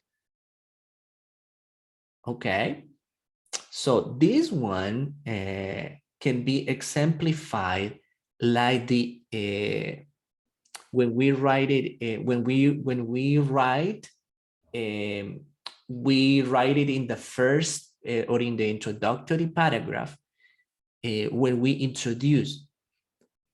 So when you go to the main point, you need to prepare the listener that you're going to arrive to the main idea, right? For example, in this case, and I'm going to continue using Daniel's example. So if you say, everybody has taken wrong decisions in life, right? And then people will say, yes, yes, yes. And I know that is really common. It's really common to take wrong decisions because we do not know how to take decisions. Nobody tells us how to take decisions. In this morning, what we are going to learn from Danielle is how to make or how to take the best decisions according to God. So all the things that I said before, you know, like I know that everybody has taken wrong decisions in life. It's just I am preparing myself to tell the listeners that I'm going to arrive to the main point, right? So that's the internal summary. Yes, it's preparing the listener to listen to the main idea. And then we have the internal preview. The internal preview is all of these like short moments in which we can go back and ask for feedback to the listeners, right? Maybe they should not reply, but you throw the questions for them to think. For example, the internal preview is, let's say at the end, again with Daniel's example, I'm about to finish the story, right? And I said, and at the end, Daniel took the best decision for him according to God. And the king sent him to a cage. And the cage was set on fire. But why? Do you remember what Daniel did? He didn't do anything wrong. He just denied himself. And then I can go back and remember and make the people remember some things that I have mentioned before. There would be some expressions, like if there is a little bit more participation between you and the listener, you can say, aha, who remembers? How many friends were with Daniel in the cage? Do you remember? And now, when they were in the cage, they were not 5 persons, they were 6 persons. Why? Okay, so in those, the internal preview, there may be applied, obviously, it would depend on the speech. You can apply it to make the people remember some ideas, right? Like you can go back, for example, to one idea that you shared at the beginning of the speech, or another one that you just mentioned, is to get feedback from the listeners or to suggest feedback, internal feedback, because sometimes you are not going to ask the person directly. For example, you are delivering a speech in a video conference, or you are recording a video, right, on YouTube. People won't reply. But then is what you say, oh, if you remember, at the beginning I stated this, or a couple of minutes I mentioned this. Why do you think this happened? Was this a consequence from this? And etc. So you send reminders. And the last one is to attach references when needed. Obviously, there are some times in some speeches that is not necessary to add the references, right? So these are all the steps, let's say steps, to create a speech outline. This is also part of speaking. I'm gonna, as I mentioned a couple of minutes ago, I'm going to share this with you on the platform, but I want you to focus on this. I'm gonna share with you this document as well. So this is a format that you can use, right? So this is the speech outline format. In here, in this document, you are going to write, for example, what the specific purpose is. Specific purpose. Type what you plan to accomplish in your speech here. Me comí esto. There it is. Okay. So in this case, as I was telling you, in the specific purpose is, for example, to inform or to persuade, that basically are the two main type of speeches, right? To persuade or to inform, right? There are more, but you know, these are the most common ones. And then this is like the outline. Obviously, you're going to fill out the spaces that are in brackets, right? I'm sorry, just need to quedaronnos aquí. Okay, good. To begin to inform or to persuade my audience, right? And in this case, for example, in a couple of minutes, you're going to have the opportunity in your groups to inform what you have done so far in your research project. So in this case, you're not going to persuade, you're going to inform, right? And then the central idea, what's the central idea of your speech? It says type the one sentence summary of the key points to be covered in your speech here. Then it says introduction, label the introduction to mark it as a distinct section. So this, if you remember, one of the tips or one of the steps that we read a couple of minutes is that you need to have your information in segments, right? So these are the segments. There is a segment for introduction, there is a segment for body, and there is another segment for conclusion, and at the end, the references. So over here you have the introduction, and over here you have the attention getter.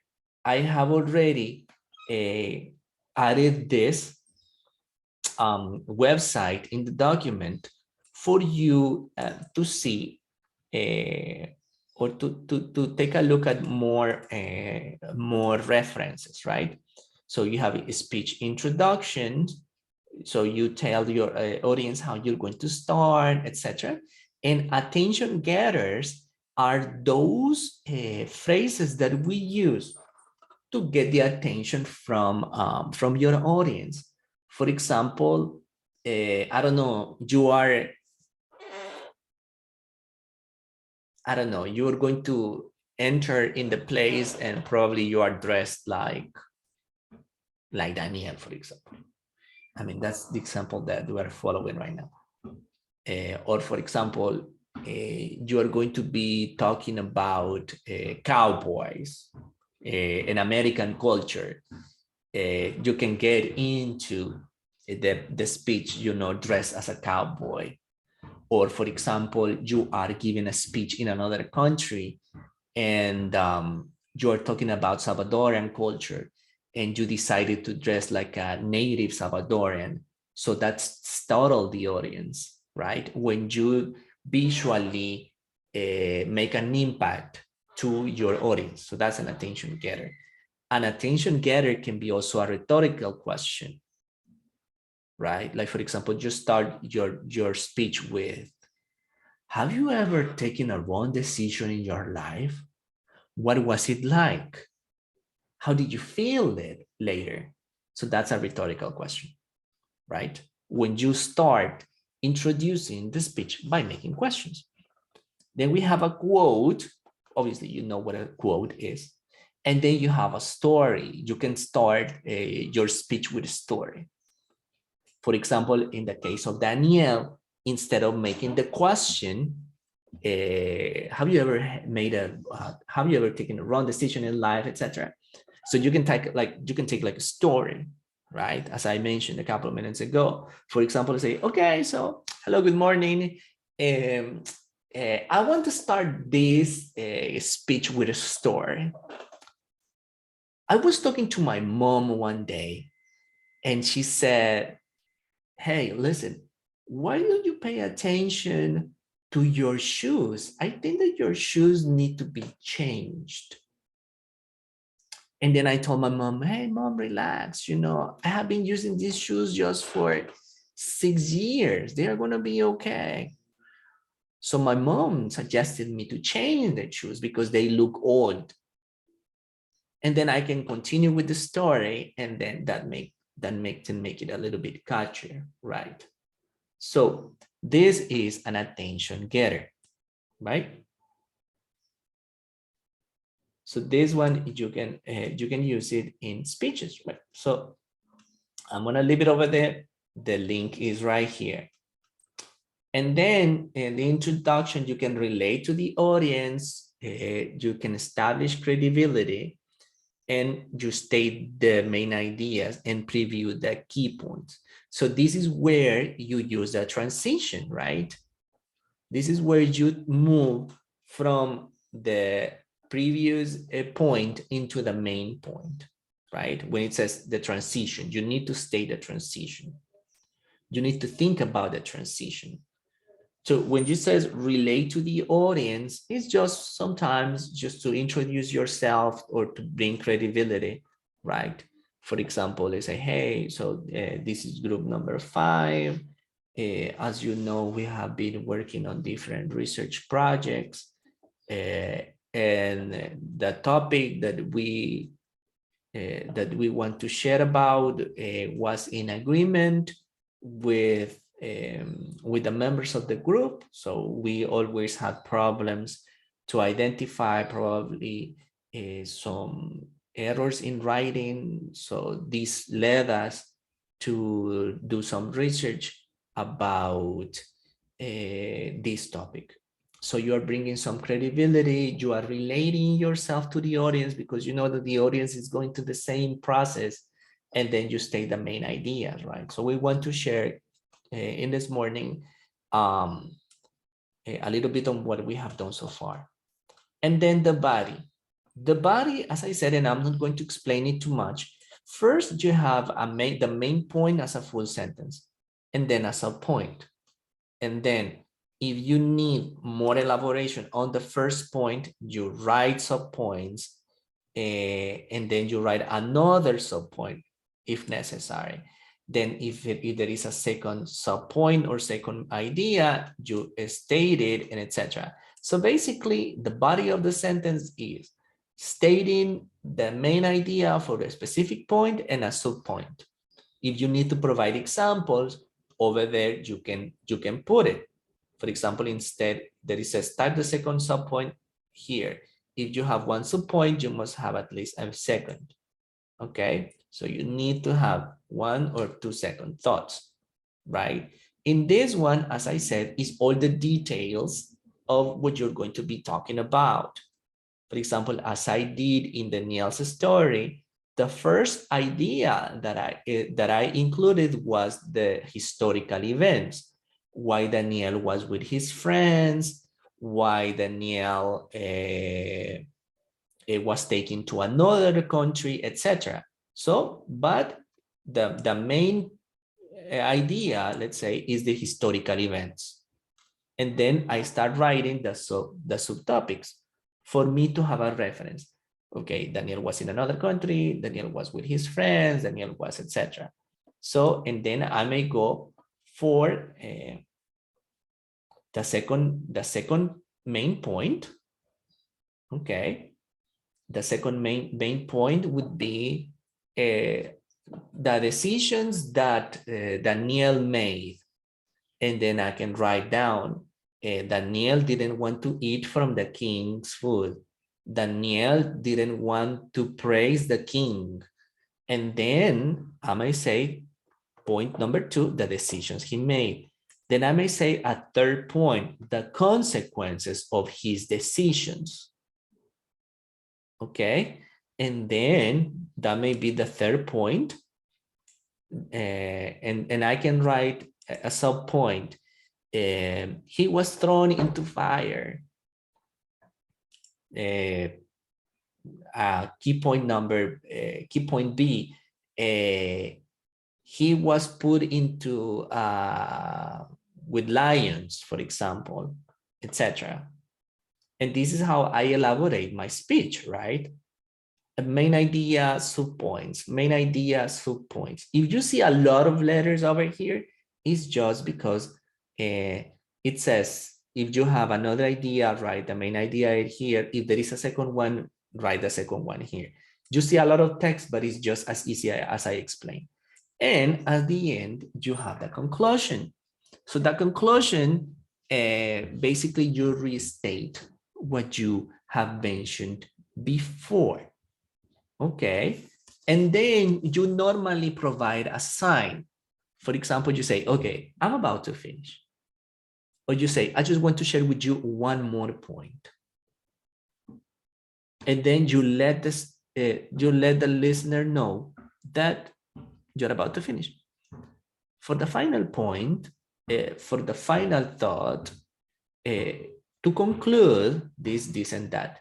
And then you can restate the main idea or summarize the main points. Obviously, there are some speeches that are divided.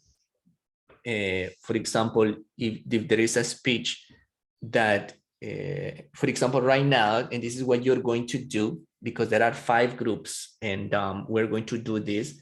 There are 5 groups for your research project. Obviously, the research project is just a whole paragraph, right? So there would be one person that is going to give the introduction, and there would be 2 persons probably talking about the body of the speech. And then there would be one closing, right? So with elaboration, you can organize the speech. And as I said, this is just not, you cannot do it. This is not for individual speeches, but also for group speeches. The only thing is just to be organized on what you are going to say. Got it? So I'm gonna share this document with you. I just need to change the settings. Anyone with the link, copy the link, done. I'm gonna stop sharing, and I'm gonna send you the message, the link over there, there in the chat. So this is what we are going to do. We're going to prepare a mini speech based on what you have done so far in your project. Okay, so you're going to make a mini speech. This mini speech or mini presentation has to last at a maximum of 15 minutes, right? And you are going to inform what you have done so far according to the format that I have just shared with you. Right now it's 10:17. So I'm gonna give you, let's say, 10:17 until 10, let's say 10:40. Well, that's too much time. It's until 10:35, because everybody knows, everybody knows what you are doing, right? So the project so far you have worked in groups, so you can do it in 20 minutes. So in 10, yeah, let's say 10:40, I'm gonna give you some time. You are going to prepare the outline, got it, as a group. As I said, you have I think that you have WhatsApp groups, and you have been working like that communicatively, and then you start working on your speech outline, and then you make the presentation. Remember, the presentation or the speech has to last 15 minutes per group. Okay, so at 10:40, we are going to be back to the Zoom meeting, and you are going to present, right? The only thing is that I want you to pay attention to the format that I have shared with you. And as I shared with you, the transitions from one idea to another one, the conclusion, etc., should be provided. In this specific case, if you can, because I think that at least one person in the group is using a computer, make a presentation, okay? Something with ideas only, not text. Remember, it's ideas, right? Do you have any question? All of the participants in the group should be talking, right? Everybody. Okay. Everybody. Yeah, everybody. So we're going to be back here at 10:40. Okay. If you need to go out from the session, do it. But I would like you to work on this. Okay. If you have any comment, come back to the session and ask me. Okay. But we're going to meet at 10:40. Okay.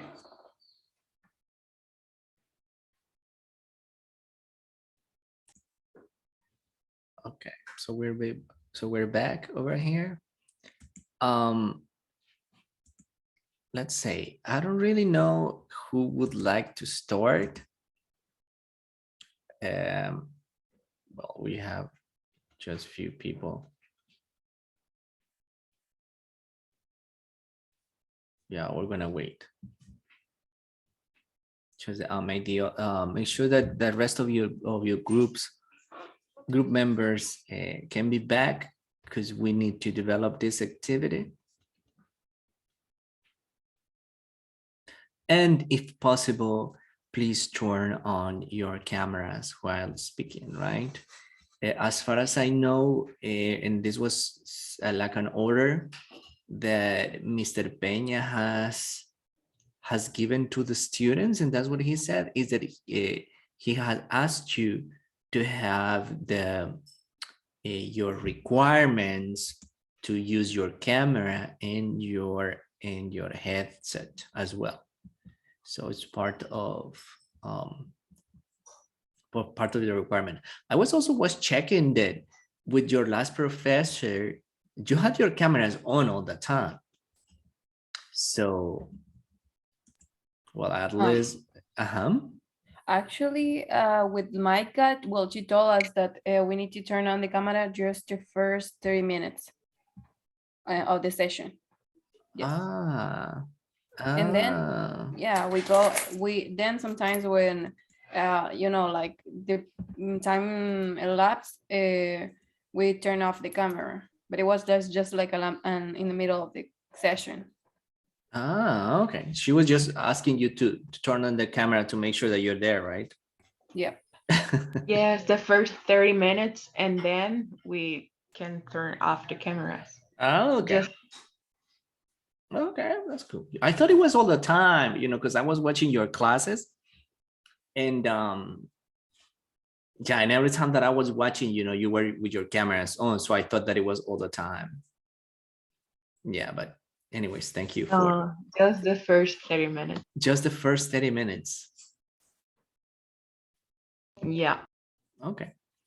Every professor has like different ground rules, right? So in this case, because this is just the first class, and I was speaking a lot at the beginning, but like the rest of the sessions will be more like techniques and skills and methods. So I'm going to be asking you to turn your camera on when you have to speak, right?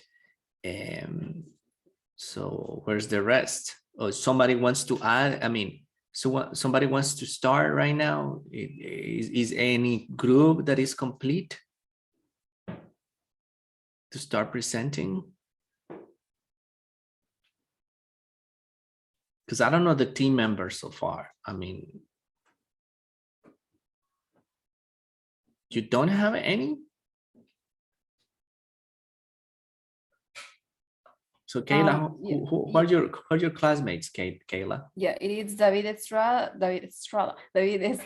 and Brenda Umansor, but we're missing Daniel Alfaro. Oh, okay. Yes. But she was in class, right?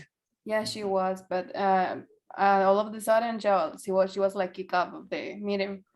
Okay. I will tell her just in a second. Okay, good. So let's see. What about you, Nixon? Who's your class? Who's your group?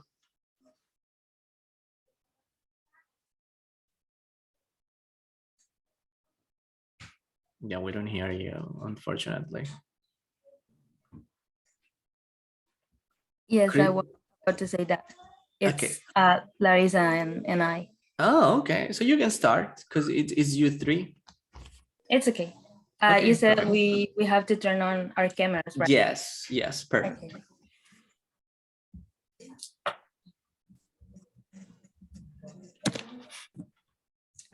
So here's Kristen, Nixon, and Larissa, right? Larissa. Okay, good. Go on. Okay, so hi everyone. Today we are going to speak a little bit about our research. In this case, we took a website as part of our study, which is this website called ELLO. And we associated this website to improve listening comprehension. So first of all, you know that we are coming from a pandemic, and this has affected our life in many ways, and education is not an exception, right? So we can say that students like you and students like me have had to get used to this type of learning online. And you know that this at the beginning, it was difficult for some of us because some of us, we couldn't even connect to the meetings, or we couldn't use like this Word or Excel or PowerPoint on and those kind of resources, let's say.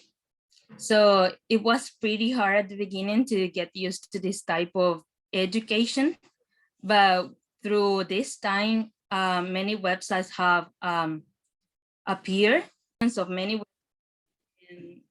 with many different uses and tasks, even for students and also teachers, is now a common thing, right? And this time we have selected one of the websites that we think it's very helpful to improve listening skills. And this is the website that I was mentioning, that is ELLO.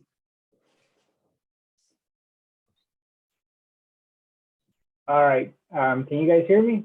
Can you confirm, please? Okay, good. All right. So, like my partner was mentioning, there are some difficulties that we faced because of the pandemic, and we are actually talking about a specific website that we are studying. In this case, it's called ELLO. There have been other researches with other websites.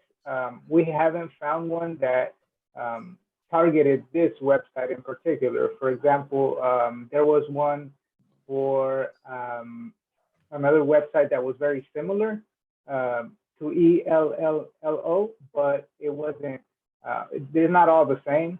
So let's talk a little bit about why we chose ELLO. In this case, we feel like this is a very helpful website for us. It has a lot of different activities that you can do. In this case, we're talking about the listening skill, even though this actually helps with other skills as well, but we are mainly discussing the listening skill. Now, ELLO has different types of activities, mainly focused on listening and comprehension. There are some disadvantages and advantages that we will be talking about, but the main thing is that this website is designed to help you with your listening comprehension and your overall understanding of the language, of the English language. Now, ELLO actually has video lessons for different types of levels. They have level 1, low beginner lessons. They have level 2, which is like mid beginner, level 3, high beginner. They have level 4 for low intermediate students, level 5 for mid intermediate students, level 6 for high intermediate, level 7 for advanced, and that's where it basically ends. Now, these video lessons are basically lessons that were either created by students or teachers, but they were shared to this website. And they are actually very, very helpful. There are actually people who are from around the world, not just the United States or England. There are actually people from Africa, from Asia, from Latin America. So they're the level of English that they have is not the best at times, but you can understand it. Now, you have to be able to understand that even in the United States, there are people who don't speak English properly. So this actually helps you with pronunciation, how different cultures pronounce the language, how different cultures sound out some of the words. So this actually helps you understand that English is not just American, okay, or just British. So there are different accents that come into place when you are actually learning English or when you're talking to somebody who speaks English. For example, some of the people who have like the thickest accents are Indians. So Indians, they have a very particular way of pronouncing the English language. And some people actually find it difficult to understand them because their accent is just so thick, you know, it's just present, you know. And like one of our partners was saying earlier, we as Hispanics, we actually have a certain type of accent as well. And sometimes it could be very, you know, very out there. You know, you could actually hear it, you know, when somebody speaks English.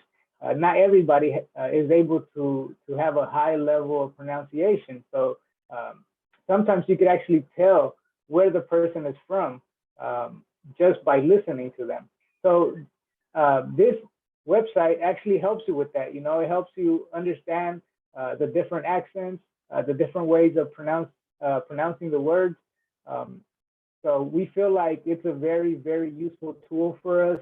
And we decided to choose this website because it has a lot of interesting information that is very valuable to us.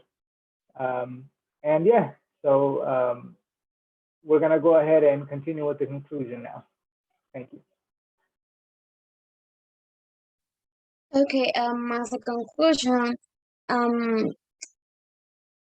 many students of English language maybe feel that they don't know the level of the English that they want or that they need to have, and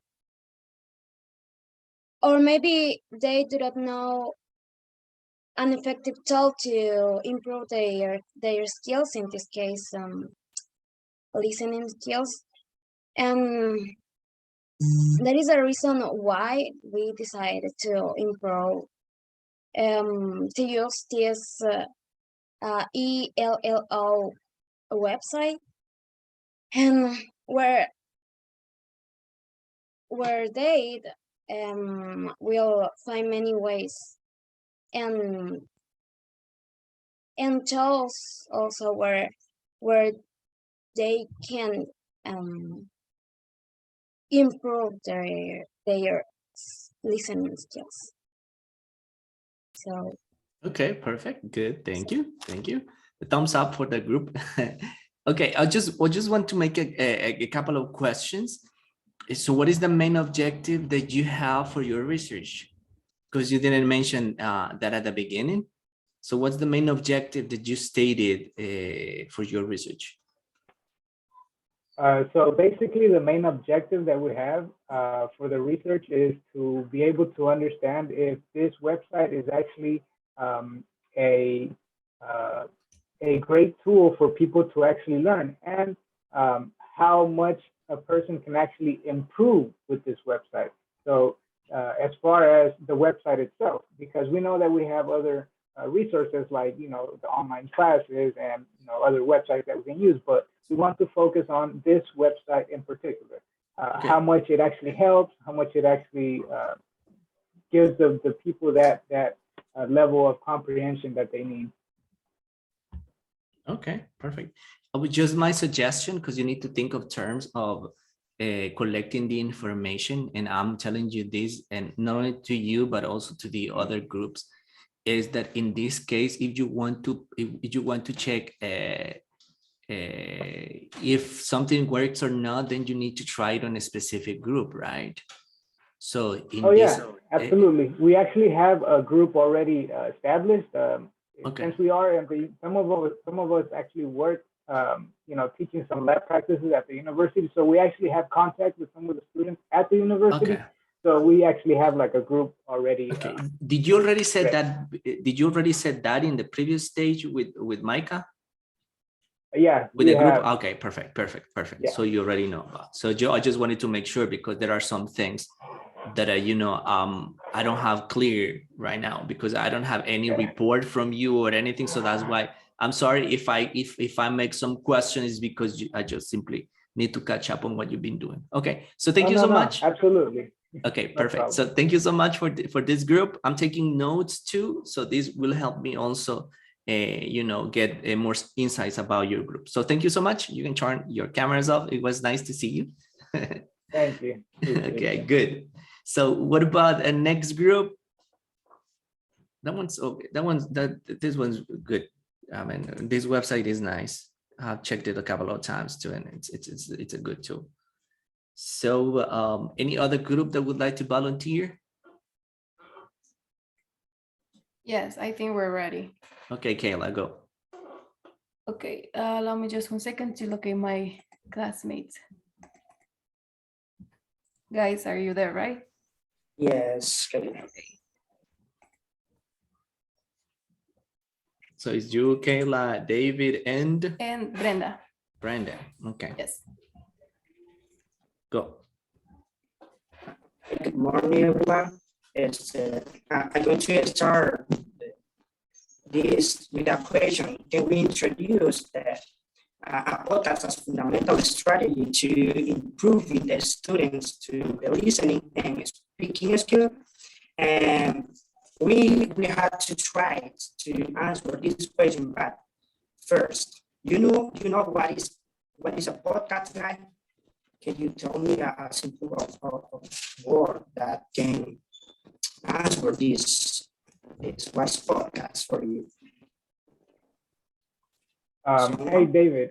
I've actually heard some podcasts. I actually look at some podcasts on YouTube. There's one that this guy called Joe Rogan has. He used to be like a UFC fighter, I think, or commentator. So he has very interesting topics there. He has people who come in and they talk about certain topics.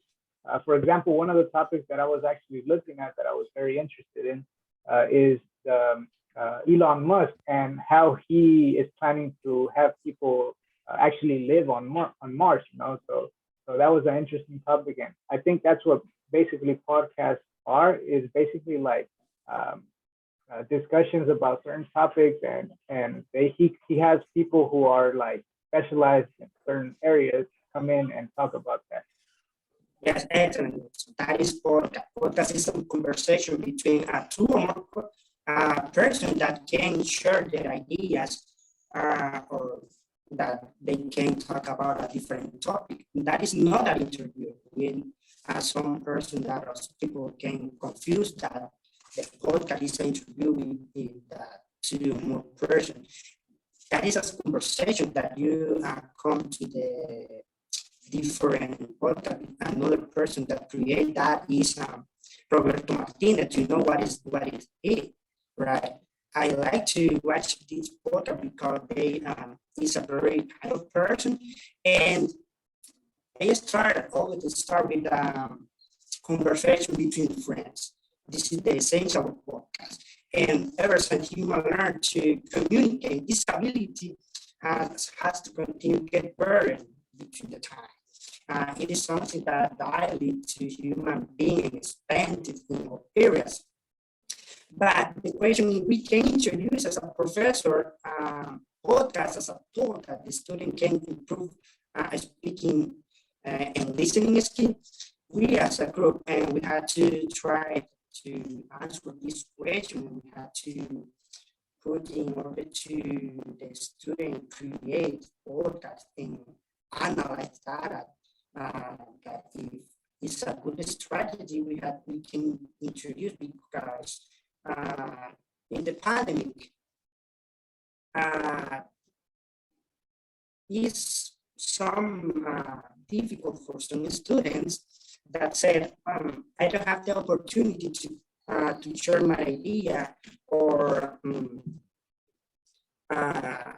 improve my skill in English. And we think that the podcast can help to students because they feel comfortable sharing ideas or talk about a specific topic with a friend, with another student, could be with the same level of English or with another person for native speaker could be. And the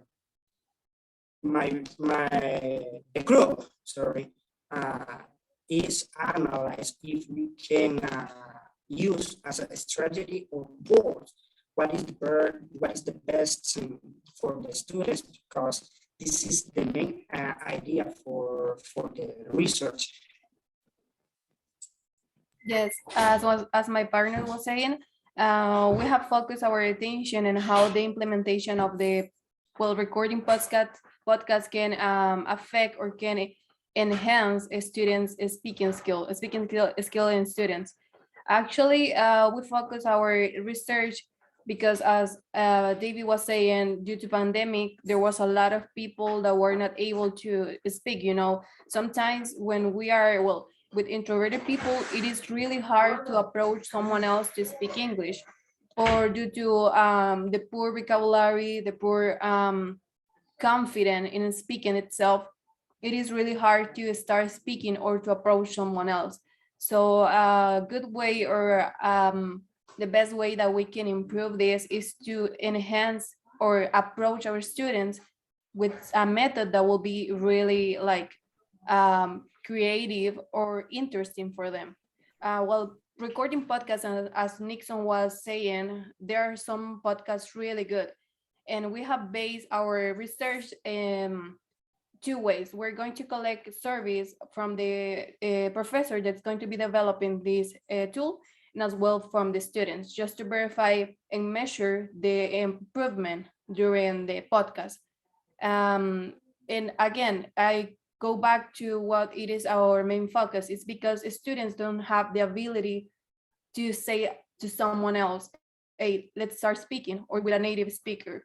So we're trying to convey this information. And actually we have research from two people from Korea, from a Korean university, that have told or have inquired about how mobile phone features plus recording podcasts can be really helpful. They have retrieved results as well, and they have conveyed all the information. And back in days, when they did this research, it was working with they make like a accordion, or they make an arrangement with iTunes, that it is a really good tool, that it was to help college students to like upload their podcast right there. So that's how that started. So in our body, or in our research, we're as well and conveying all this information just to have proof of its reliability.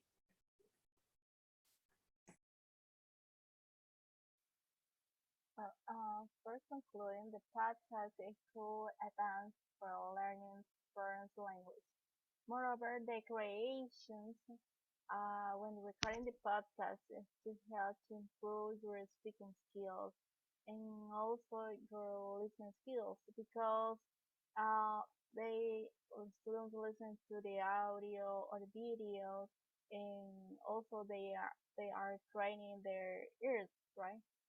So the reason why the podcast can be implemented as a tool for educational learning for improving their students' abilities, because the students they always present difficult to endure ability in the spatial areas.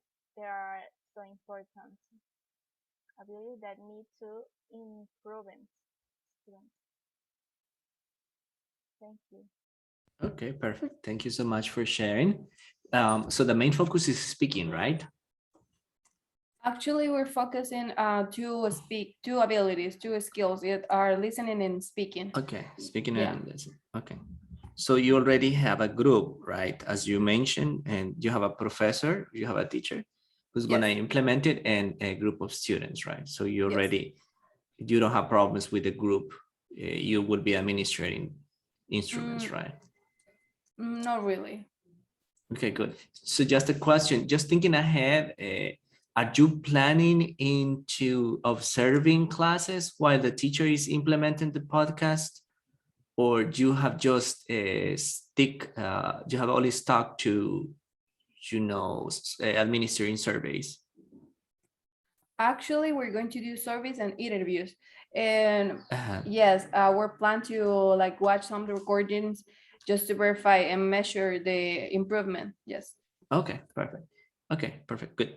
Good. I'm just thinking ahead because, like my section is about data gathering and analysis.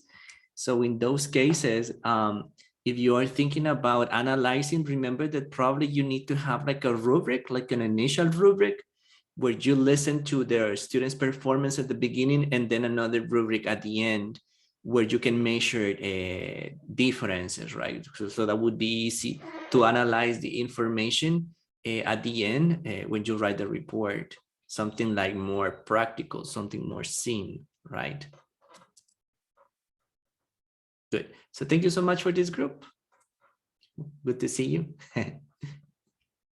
And then we have another group who would like to volunteer.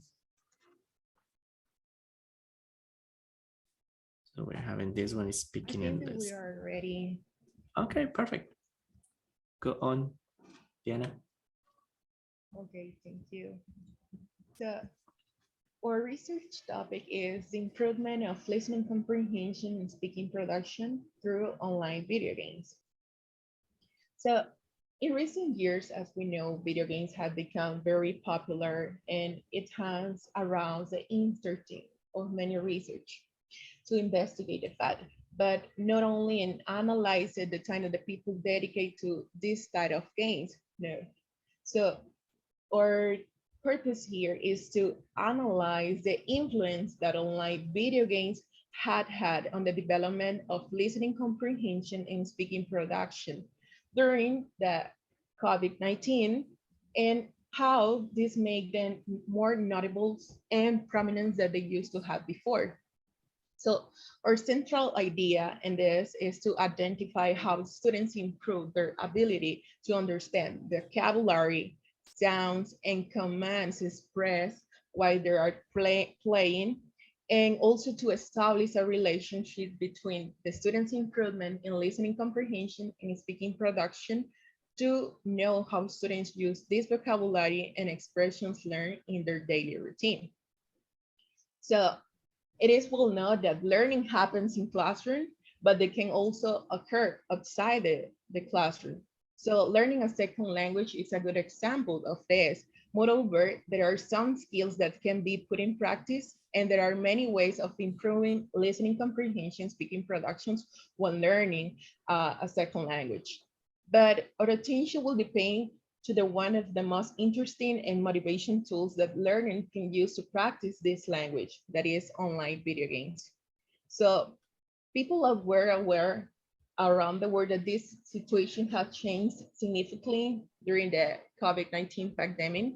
So we are going to focus of the English learning as a foreign language, and we are going to know and recognize what skills are needed to be proficiency in a language.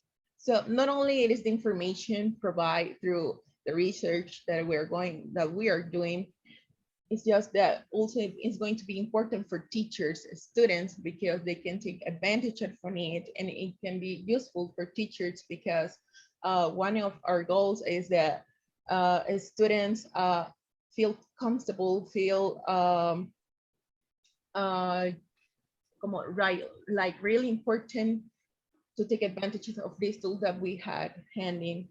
So this is most of the purpose and the main idea and introduction of this body. I think that my classmate is going to continue with that body. Okay. Good morning. Morning, Okay, Jensen.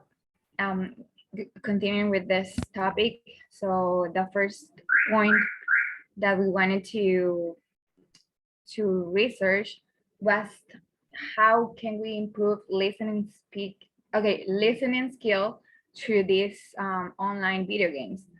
And we were discussing the fact that everything has been changing since the COVID-19 pandemic. So we are like lacking some spaces in which we can communicate with others. And we found during the pandemic that there were another sources that we could use, for example, the video games, because we were able to play at any time with native and non-native speakers from all around the world, but just activating our microphone. So we had the chance to express basic and advanced commands or vocabulary, as well as listening and trying to understand those commands and vocabulary for communicating with others. So we realized that it was an interactive and fun way in which we could improve some skills that we need to communicate with others. For example, we were able to acquire more vocabulary, and as well as we were able to infer some words according to the context in which they were being used. And we were able to feel like free to communicate with others, because it was a space that was in which we felt free of making mistakes, or we could correct each other in an easier way, and we didn't feel like ashamed or shy, because it was something like fun.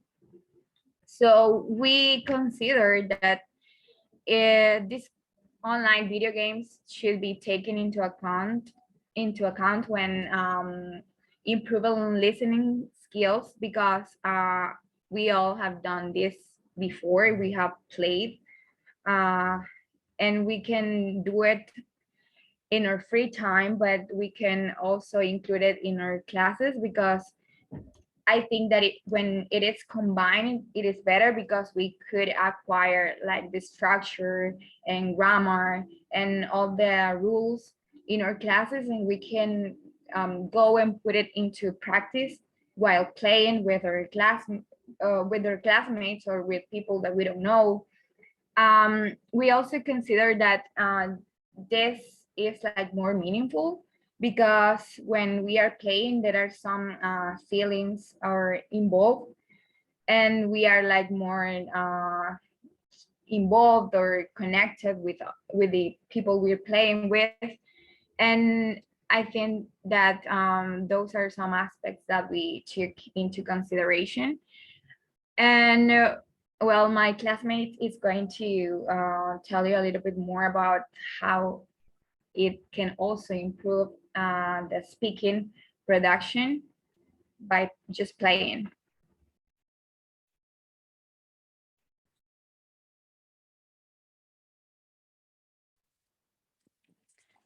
I'm going to continue. And as my classmate was saying, it is known that the more input we have, the more output we have. That's the result of that. So improve. So when we listen, we have, okay, I'm sorry. A way to improve it's to be exposed. And we know that because of COVID, as my classmates were saying, it's kind of hard to interact with people, especially when if they are learning. It's harder to find someone that is learning a second language. But thanks to these online video games, people can interact with people who is learning or who speaks English as a second language. In this way, they don't have to go around being exposed to get sick or something, because they have this advantage. And it's important because they speak not only with native English speakers, but with non-native at the same time. The other thing is that people or in this case, students acquire the vocabulary they hear. They speak, they produce these words, but not only that, but they utter some sentences, or they start to give some comments to people. And at the same time, they feel kind of comfortable with this environment, and they start to produce the language. Um and the video games gives them the opportunity to keep on practicing. And since they are doing something that they enjoy, and they can feel free to make mistakes, they know that they are not going to be laughed at, or they are going to be saying, or people is going to be making fun of them or anything.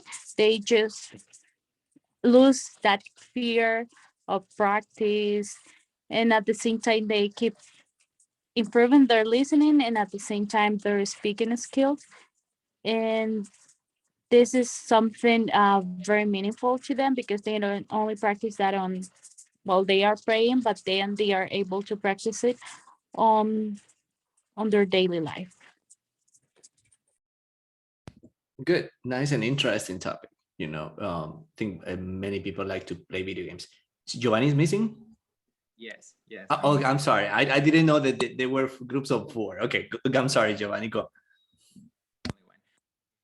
As a conclusion, this project is being developed, is being kept because we did not finish already, with the aim of analyze and improve the listening comprehension and speaking production through online video games. So as mentioned before, because of the COVID-19, video games became more popular. So we are very interested on how those video games could become a tool for teachers, and not only for teachers, also for EFL students. And having on mind the few information that is on the internet about it, so we are seeking for a new environment of learning. And nowadays teenagers tend to spend a lot of time on playing video games, and some of them could use this tool to learn a foreign language, in this case, English, because they can interact with native and non-native English speakers. Moreover, make use of the lingua franca, which those of native English language, so different of them, and the common language is English, so they can interact with them. Just a question for the group. So how have you thought on gathering the information? Or is there any game in specific that you're going to focus and share it with students, or what's your thoughts so far about evaluating how video games improve listening and speaking in students? So what's your thought about it? Yeah. Oh, okay. In this case, we have stated that getting this information is going to be a challenge, because Yeah. we need to focus on people who are playing video games and how these are helping them. So we are going to collect data through a survey, but we are going to focus on English students who are playing online video games. We have some of them. We have contacted some of them, and we had an idea, but it's obviously that we need to continue to some research to get the mass of the population. Okay, yeah, because as you said, it's challenging because it may be any game or a game in a specific, right? And it's hard to find or to know who's playing video games. So you need to go around, probably with some of your classmates or ex-classmates, like, hey, Nixon, do you play video games? No, I don't play. Oh, okay, I'm sorry. Ex or Kristen, do you play video games? No, I don't play video games. Okay, good. So she won't be able to help me. So Edwin, do you play video games? And then Edwin says, yeah. Okay, which ones do you play? And then, so looking for the population or the persons who will give you the information may be the challenging part. But still, you need to think of a specific group, right? Is it going to be, because you're not going to be randomly asking, I don't know, high school students, right? So it should be people from your major and their experience on that. So just, Yeah, yeah, I know I it's just want to challenging. add. Mhm. Yeah, I just want to add that we have taken the undergraduate students for the bachelor degree. We had Okay. 415 students, so we think that we are gonna get it, Yeah. So I hopefully. mean, that would be the point. Like, for example, like, how are you going to reach them too? So I don't know if, because I don't know how classes are working at Univo. Are the students going to campus, or are they taking all the classes online? People from all the majors. I think that it's semi-presential. Some are taking in a virtual form, and some days they are um, going to the campus. They go to Okay. the campus. So how do they take turns? It's like if I choose, because in the university that I'm working, if the students want to go, they go. If they don't want to go, they don't go. I mean, just simple as that. So I don't know if the students at Univo are forced to go one specific week, and then Yes, another they are week forced. they are forced. Okay, so that Bar faculties. oh, by faculties. Okay, cool. So that may be a help for you, because then you know that some students are gonna get there, right? And probably you know some of them, so that may be helpful, right? So, and also if you do it on paper, so I don't know if you have thought about doing it on paper or through an online survey as well. So those are things that you need to think of, right? So, because if it is online, it would be easier to just share that link and that's it. But that would be We have that. thought about Google Forms. Okay, good. Google Forms. Yeah. Okay. So you're gonna make it online, right? Okay, cool. Yes. Okay, perfect. Good. Thanks for the clarification and thanks for the group. And thank you for your feedback.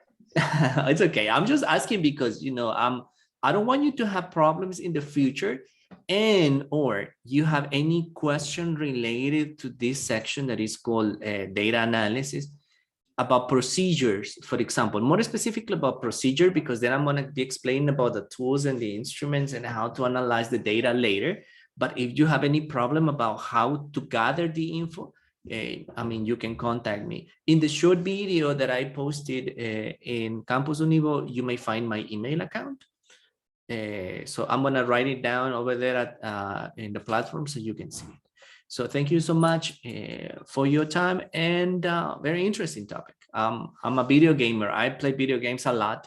So it always catches my attention to know a little bit about this. Yes. So you can be part of our population. Yeah, you can help us. Yeah, I may be. But I play online, but not like talking to people, like Call of Duty. As Edwin wrote in the chat, I just play, I don't know, I just play FIFA. I play online too, but you don't have the option of talking to people. Because the FIFA community is very toxic, and it's really toxic. It's really toxic. So in the past, people used to do that, but like they were cursing all the time, or like playing moves or playing dirty. So they enable the option of talking to people, and not right now you cannot talk to them. You can send messages through PlayStation, but you cannot talk to them because it was too toxic. It was really toxic. It's too intense. I know, Jancy. Yeah, so it's really intense. So that's the only thing I play. Yeah. So anyways, so thank you so much for the group. We're moving on to the next group. We are planning to finish around noon. So who will be next?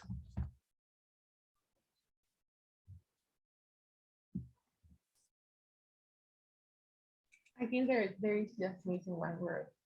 Okay, Sorry, what you said? I didn't hear you. I think that is just missing one group. You are only 4 groups? I think it's my group, the Yeah. one Oh, missing. you're only 4. Ah, okay, Edwin. Cool. So Edwin plays FIFA too, I guess. Yes, I do that, but those It- guys are. Isn't it toxic? It's really toxic.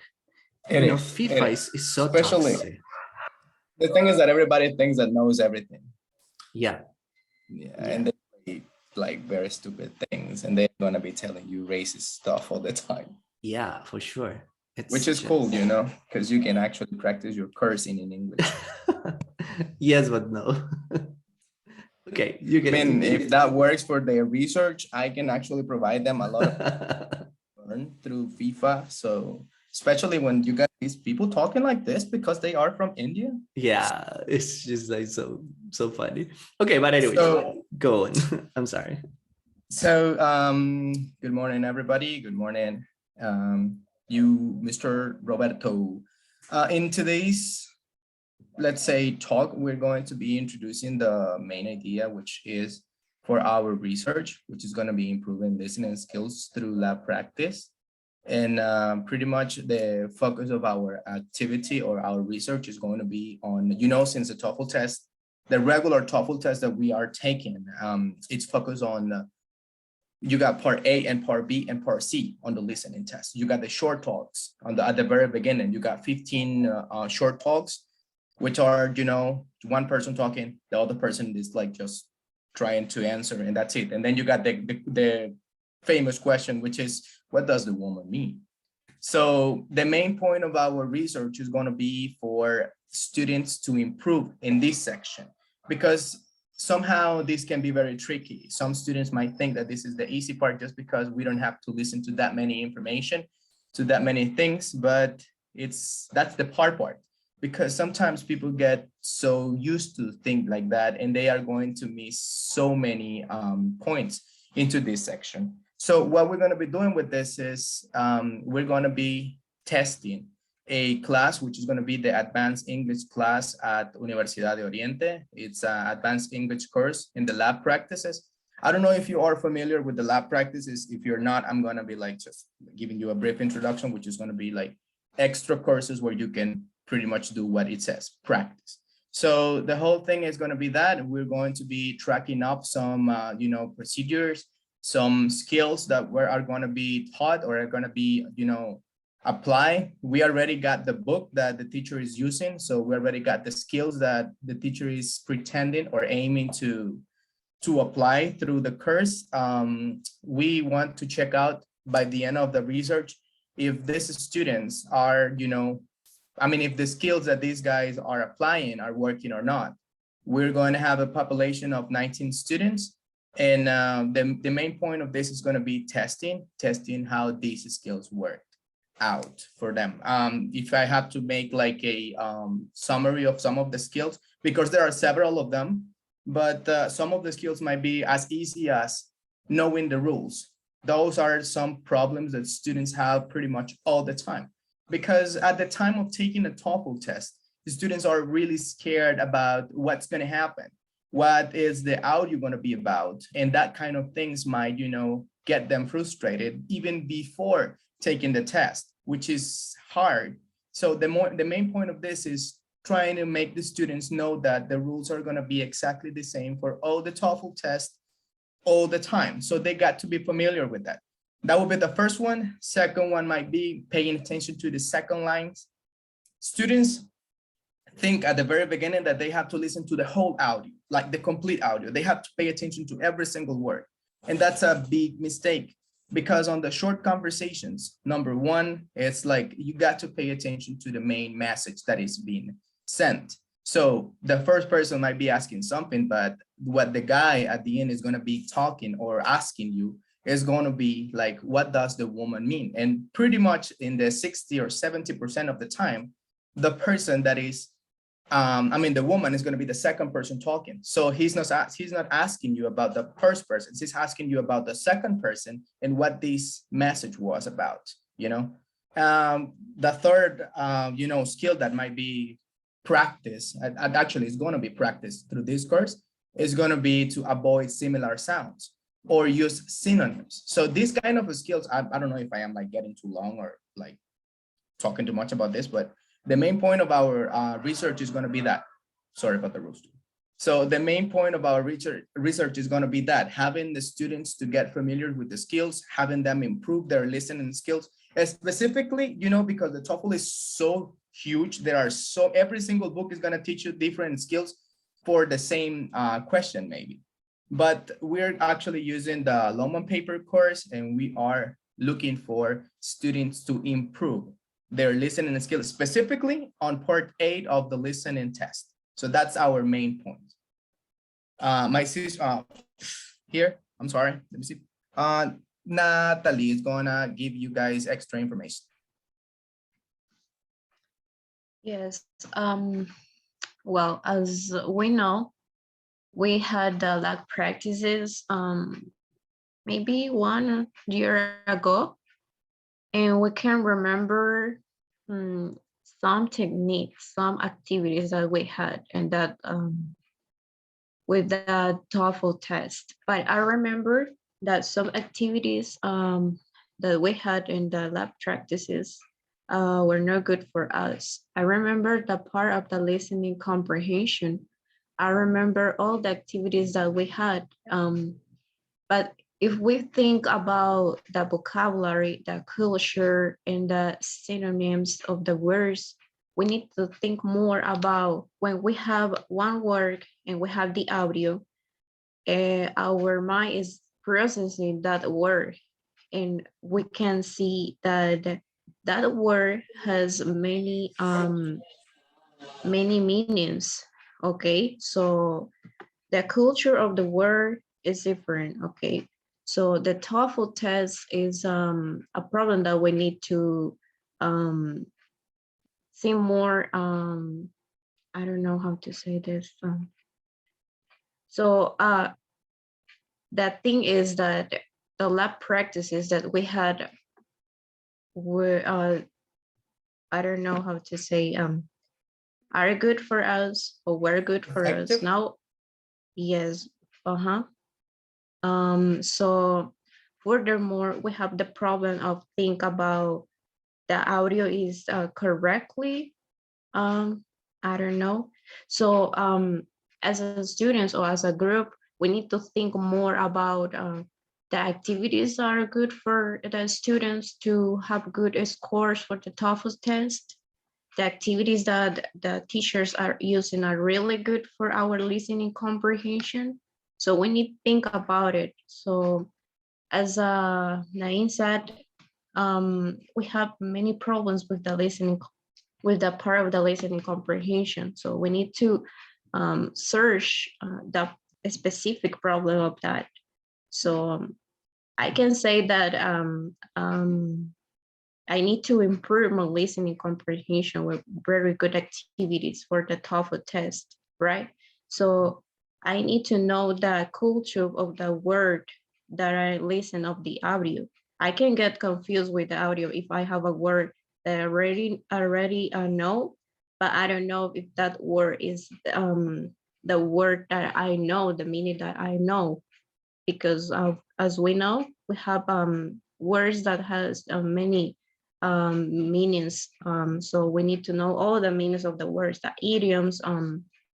So you know, we have very bad memory with the words. So we need to study the vocabulary with really good activities. So we need to know that. Yes. And just like making adding up extra information to what Natalie is telling us, guys, it's number one, that the main idea, and that's why we decide. I mean, at the very beginning, we were just thinking about making the research in the whole listening section, you know, but he's mentioning there are so many different situations, so many issues that students might have. In all of the issues that he's mentioning, all of them are pretty much focused on the first part of the listening section. So if we could go ahead and, you know, do the whole research based on the full listening section of the TOEFL test, that would be too big, because of course there are going to be extra problems going up. in the longer conversation, and then we have like the full conversation, we have people talking maybe more than 1 minute. So that is another kind of situation, like information retention, all of that kind of things, you know. What Natalie is saying is specifically what we are trying to do, and she's perfectly fine in that, because we were suggested by the previous teacher in our last module that we were supposed to narrow it. So we were supposed to do a research in a situation in which we will find information. So of course, you know, TOEFL is a huge thing. There are so many research that were done before than our, but the one that we're doing is specifically in our university. So the whole point is to get out how the students are doing in the first section of the TOEFL test. If we could make like a second part of this research, that would be on the second part B, and that will be on part C. So it would be too big if we do it in only one. All of the issues that she's mentioning are the ones that we were thinking and are the ones that we have, you know, identified. Of course, we might have any other, you know, issues that we haven't thought yet. So that would be extra information to add up in our research, Robert. Okay, very good, nice. Yeah, I think as Nain said, it's a very wide topic, and obviously you can make it like the whole sections, but if you had more time, all right, and obviously just with the that's what I was talking to Micah. You know, developing research is not, you don't do it like in 2 or 3 months. You want to do something, you know, properly designed, and you know, you need longer, right? Particularly a couple of years ago, I was working on this. I don't know if you took this. I may guess that you took a class in research, right? In college. I was teaching a class called Educational Research. It was in Spanish, and I took 2 semesters to do that. I mean, 2 semesters. It was a whole year full of learning experiences in research, and it was time consuming in 2 years. I'm sorry, in 1 year and 2 semesters. So it was a long time, and I even thought that it was not enough, but you know, we tried to do the best. So thank you so much for your participation. Nicely done. And thanks for turning on your cameras as well. So that we'll see you next class. So Thanks the only, you. yeah, you're welcome. So the only thing, because we're gonna finish, check platform. I'm gonna be sharing with you this video. Also, I'm gonna share with you more material about instruments design. I already, I can see that, for example, you have already narrowed who your population will be. And that's a big step, you know, at least to know where you're going to administer the instruments. So for our next class, we're going to be discussing a little bit about the instruments itself, and also the speaking component. And just as a homework, because you know, like, your presentation should have been based on what I explained about the outline. I would like you to upload the outline, one member of the group, of course, to the platform, right? Just stating or sketching as you did, or applying some changes if you after this wanted to have like a reflection on, oh, I think that we should have done this differently, or this and the other one, right? So upload the outline. Obviously this is not evaluated, but remember, you know, everything that is studied here will help you in your development. So upload it before Friday, and I'm gonna try to give you some feedback. So before the class, you may get some feedback on the outline. So please upload the outline. I'm gonna open the space in Moodle. Well, in Campus Univo, it basically is Moodle too, it's the same thing. In Campus Univo, and you're going to upload the file. Only one member of the group, right? So we are missing. I thought that you were 5 groups, but now you say it's 4, so it's cool. You know, 4 groups is something manageable for a professor to give you feedback. So we're going to finish right here. Thank you so much. And on that, please check the platform and upload the outline. Okay, so we're going to see each other next week. Have a wonderful rest of the weekend and enjoy your Sunday.